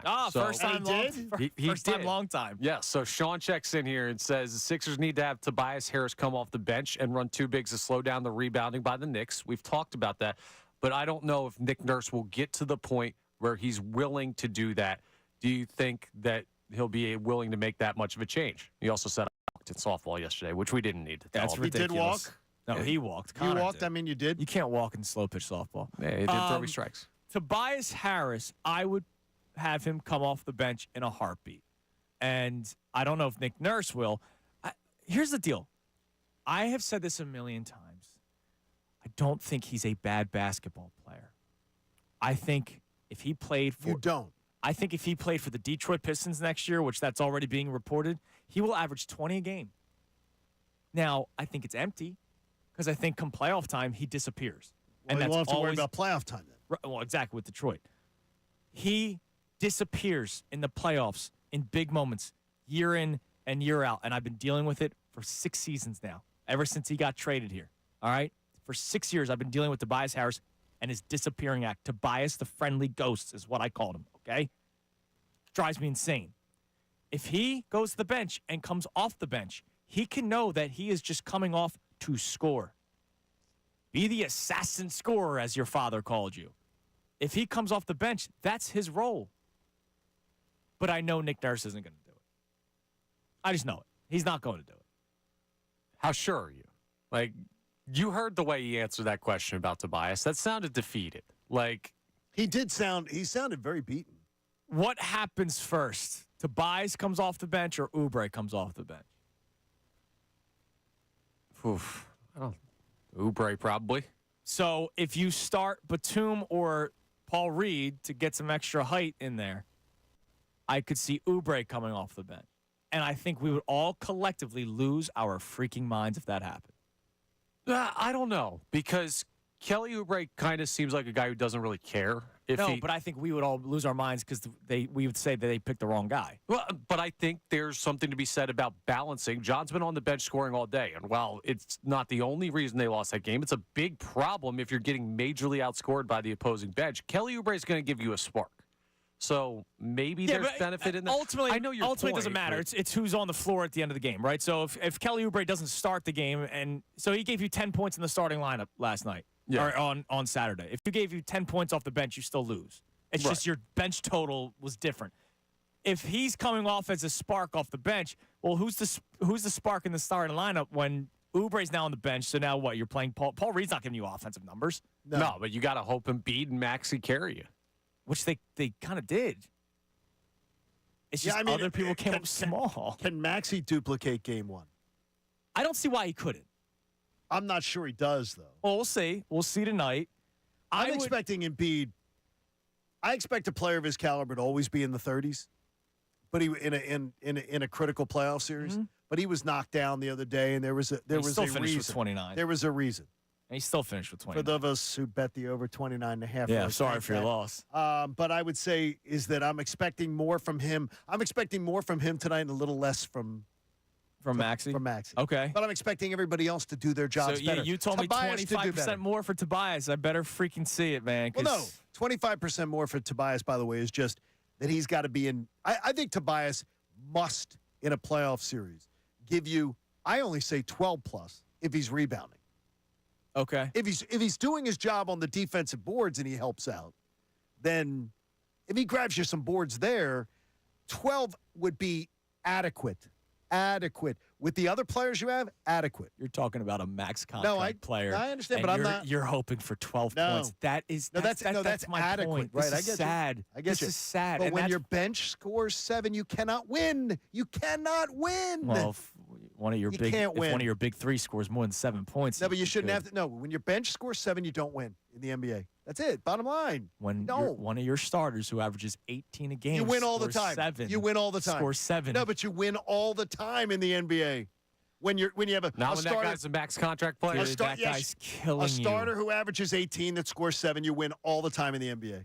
A bench scoring 7 points, you literally never win in the NBA. I don't think you can just fairly say a guy on a max contract who averages 18 scores 11 points less than his average If in a a playoff guy game and say on you win all the time. You don't. Your contract doesn't mean jack. when Yes, you're it talking- does because no. it restricts you from getting If better a guy, players. does restrict if a you guy from who getting scores better 18 on players. your roster, if a guy who averages 18 scores 7 in a night, that happens often. It's not fair to see him as a guy who scores 18.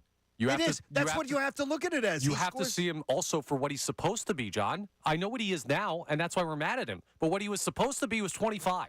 What he was supposed to be was like 22 and 10. Him scoring 7. That kind of stuff happens all the time. Where a guy scores 10 less than his average or whatever it is, and a starting lineup and it carries, they win fine. They don't win you all don't the time, win. though. You don't win in the NBA if your bench scores 7. Period. It's a playoff series.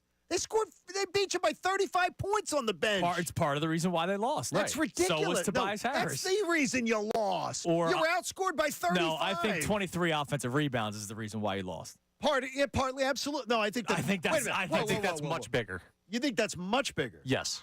That's 23 extra chances. Then getting Okay, outscored. They had 30 plus more bench minutes than you, but the rebounding is just all the time. You couldn't rebound starters, defenders, coach, manager, equipment guys. I'm going to be like Giannis. The equipment guys got to be better.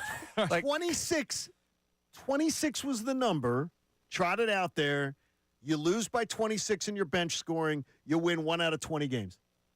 You lost by 35 in bench scoring. The numbers just say to you it's a much bigger number. Gotta see You more than cannot the win. numbers. You The cannot win. The Knicks also attempted 10 more field goals. They actually shot worse than Why the Sixers. Though? Well, why though? 20 Because they were getting second chances. 23. That's what I'm They were saying. getting their That's second why I chances. would go offensive rebound before bench or Tobias. I'll go offensive rebounds first. Now, Tobias Harris could have played a hand into why No, they he had absolutely 23 could offensive have. rebounds, which No is why question. I'm not just living on the Tobias Harris 7 points. I think he's a non-factor, period. You guys just go to that first on the list every time. How can I not? Because on this one, there is a logical number that tells you it's a far bigger number. Bench scoring is a far bigger reason for that to I'm be. sorry that I'm expecting Tobias Harris to score more than 7 freaking points, John. I'm not sorry that you feel that way, and I think you're 7 points. and I think you're completely justified in wanting it. But you cannot win. It's not even wanting it. It's freaking needing it. You cannot win being outscored 42-7 in bench. You cannot win playoff games. That is accurate. So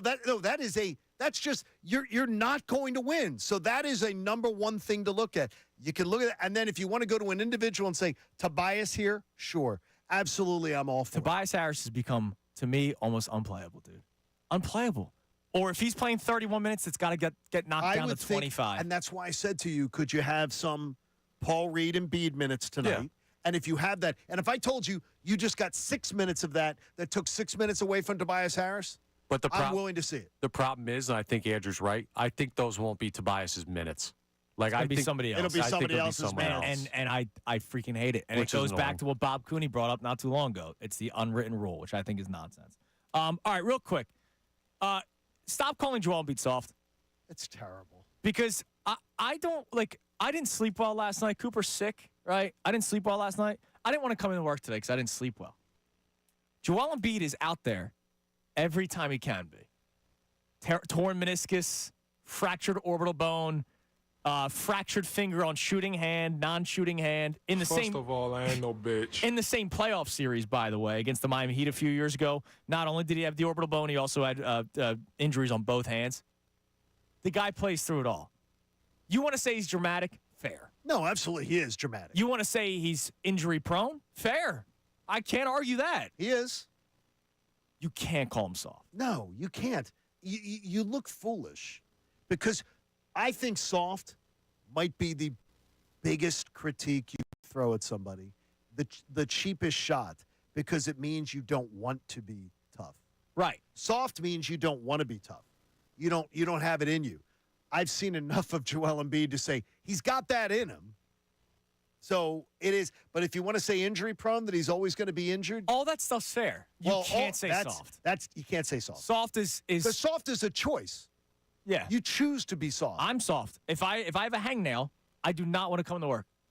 I didn't know that about you. I hate hangnails, dude. Those things freaking hurt, man. Really? They're tired.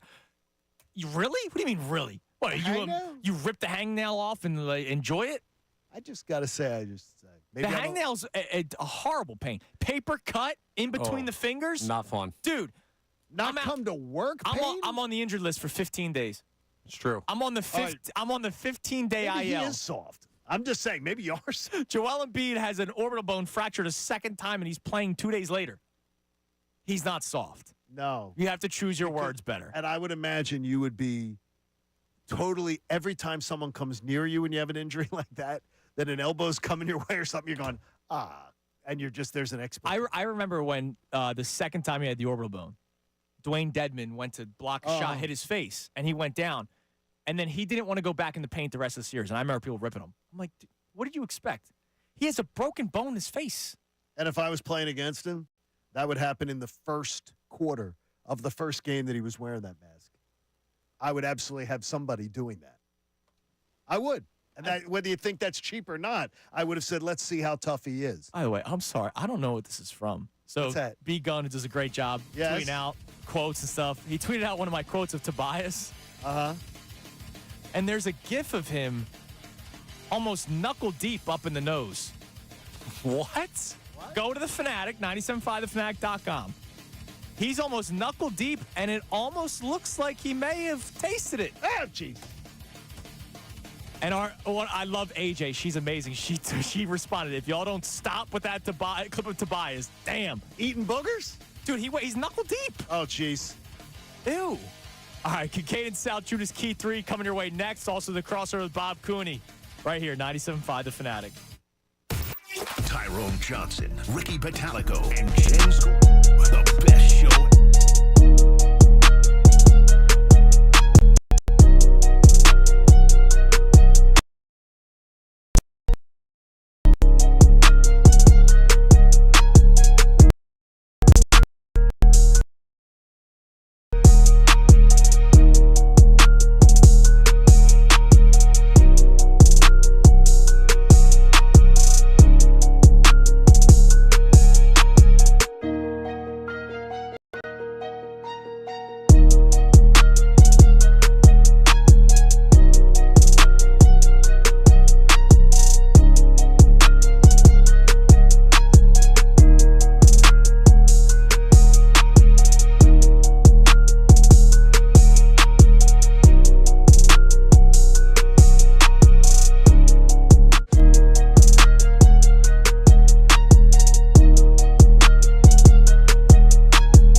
Salciunas, on the day of Game 2, Sixers-Knicks. Please, please, please, for the love of God, win. Come home to Philadelphia, tied to 1-1 with Game 3 Thursday night. Here is the 3 best minutes from today's show where we reacted to Game 1, previewed Game 2, and also got into some Eagles conversation. It is draft week on Thursday. I can't believe it. Kincade Salciunas Key 3. Now, the Kincade Salciunas Key 3. Today's best. Is there like a knockoff meniscus you can find at Costco that you can give Joel Embiid for a couple more games? I'm telling you this, Joel Embiid, when he hit that floor on Saturday and those eyes, he could be on General Hospital right now. I could get him a gig. But here's the deal. I don't think it's so dramatic. It is dramatic, but at the same time, when you have gone through everything that he's gone through with the leg, and you heard the report, I brought it up. I remember you were kind of questioning the report, but I brought it up before this even came out. The mental toll that this one must have taken, right? Because he's playing at a high level. This time it's the regular season. It's actually a surgery. A lot of the times we see him get banged up, but he's back in 3 to 4 weeks. Absolutely. This injury actually required surgery. He's out for 2 months. And I was wondering if there was a mental toll that took on him. And I forget, it might have been Ramona Shelburne who brought up, yes, there was a mental toll that it took on Joel Embiid. When he feels something tweak again, can you imagine? Where he's just like, oh my God, again? They get enough points from their 5 starters, they would have won over 90% of their games this year. Yeah. When they got that many points from their starters, they won like 90% of their games. They got 7 points from the bench. That's the story. That's the lead. That is the problem. Reed with a couple baskets and Batum with 1 3-pointer. 7 points from your bench, outscored by 35 by the Knicks bench. When this team plays zero defense, when you get out rebounded like they did, when you get out scored like that from the bench you did, the effort was not there. I hate using effort. No, but you're right. But the word is there. There was no hustle. They stand around and watch rebounding, especially on the defensive boards, and it's embarrassing. That was an embarrassing effort by the Sixers. Lack thereof. To be outscored by 35 by the Knicks bench and the wide open threes it's horrible. with the game down the stretch, it's pathetic. Absolutely pathetic. Look, if you get out rebounded by like 5, I don't think it's because of lack of effort. This was lack of effort when the Sixers finished with 24 defensive rebounds. 24. You know how many rebounds the Knicks had offensively? I'm not sure. 23. That's incredible. They had 1 less offensive rebound than you did defensive rebounds. That doesn't happen. No, it's terrible. That does not happen. That is an effort stat there, right there. The fact that the Knicks had 23 offensive rebounds to your 24 defensive rebounds is clearly an effort stat. I'm not questioning whether or not these guys care. I'm not doing any of that kind of stuff. But in Game 1... Well, I'll question the effort. And yeah, in Game 1, there was no doubt in my mind. I'm going to say right now, the way that I'm hearing draft boards go, I'm leaning a little more towards they're going to go defense. I hope they do. I think we're both hoping for that, but I will not argue with the strategy if they go get the offensive lineman they want anywhere from like 18 to 20. You know why you won't argue it? Because it's worked. It's worked for 24 years. Yes, exactly. And that's why I still think they do that. What Embiid and Maxey did, as long as Embiid's healthier, you're going to take that. What they did with Jalen Brunson, you're going to take that. If they give you that effort, the one thing I worry about is, and I think they controlled Brunson. Yeah. Controlled him. I would have thought that with those numbers, that's a game you win in a 7-game series. Because you know Brunson's going to have a game or two where he's probably going to go off for a game going to go for like, what, 33? Yeah. Something like that? I wouldn't be surprised. So, I mean... The problem for the Sixers was that Josh Hart all of a sudden found life in the second half. The less Tobias Harris... I get you. At this... No, not even at this point. The less Tobias Harris, period, I'm happy. He is abysmal. He does nothing on the court. It's not why you lost on Saturday. It is part of the reason. The major reason you lost is because you were outscored by 35 on your bench. That's it. That's it. That's why you lost. John, you always talk about how the star players need to, rise up to an occasion. Again, 90-some% of the games this year you win if your starters, which includes Tobias, give you that. Well, you know what? Tobias got you 7. The reason why your starters got that to that 90% is because Kyle Lowry scored 18. I'm sorry if I need to ask Tobias Harris to score 5 or 6 more points for me. He's horrible. But if your bench gives you 7, you're not winning a playoff game. Well, that's the Kincade Salciunas Key 3, and it's now time for our wonderful crossover with Bob Cooney. Bob, I'm going to ask you the question that I asked you about 2 weeks ago. I asked you what your starting 5 would be going into the playoff series, and you said Tobias Harris was in it because of unwritten rules. Is that still the case? Yeah, I know. Yeah, but you can't. That's desperation. It's one game. You're changing something you've done 80 times this year by taking him out. You're changing something that he's done for like 9 straight years. I don't think one loss calls for desperation change. How good Absolutely. How good has he been in the playoffs those 9 straight years? Yeah, look, not very good. Yes, we know that. And the way he looked bad is not horrible. good. I mean, he had a 3 that went off the side of the backboard. I've never seen anything like it, except for Yeah. like when I play pickup. Like Missing layups. Yeah, you're pretty bad I have too. I have the point of view when I miss it, but I'm not in the NBA, Bob. No, you are not. Is there any crisis of confidence you believe with him? Or do you just think... Sure. So you do believe I do. some of that is mental? I do think he's not a. Yeah, I do. I think a lot of it is. Here we go again. And some of it could be fan driven. He hears the boos, all that stuff. But yeah, there are some players that just don't perform well in big moments, and he seems to be one of them. So should we do a standing ovation for him? Yeah, why not? Well, it could be. That could work. Maybe. Max, You know what? He Max needs- players, we do that for them in this What's town. even more concerning is he hits the 3 at the beginning of the game, and you're thinking, oh, good, that's just what he needed. Yep. But it still didn't parlay into. I said earlier today, there's 2 bets I would love for my FanDuel and your FanDuel. Whenever the next basket score, if Embiid ever grabs something, right? Because all eyes are on him. Scores. I would also love to bet Tobias Harris first quarter points. Or first quarter. Something. The Heat game. He hit the 2. Yep. As time was expiring. Boston game last year, he was phenomenal in the first quarter. Oh wow! He was the only one. This is the Tobias game, and then it just dies. This is the Tobias game. But it dies. You will never say that. It ends after the first quarter every single time. Yeah, you need something and it out of drives him. me nuts. Yeah. So tonight's going to be interesting. I have a quote from Nick Batum. I don't think you guys played it today. I don't know. I read it from Gino on.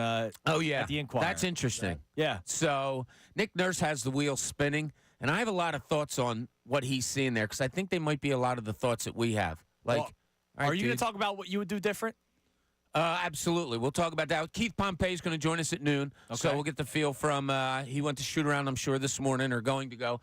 So we'll talk to him and all Sixers all the time today. There you go. Well, we'll find out what Good job, Bob. Cooney will do differently because the Sixers need to make some adjustments, even though they did everything we kind of wanted them to do. They just unfortunately lost. Hey, support life-saving cancer research. Join us and our generous partner, the Davis CPA Group. Thanks, Ron. Make a donation to the American Association for Cancer Research. You can do it today at 975thefanatic.com/AACR because cancer research saves lives. Well, you just heard Bob Cooney. You'll hear him again for another 4 hours as he has the midday show with Amy Fadul coming up next. Everybody have a great rest of your day. Final score tonight. Sixers win 97-95. Sixers win 103-99. Connor? Sixers win 200-0. You heard it here first. It's Kincade and Salciunas. We'll talk to you tomorrow, hopefully after a Sixers victory. 97.5 The Fanatic.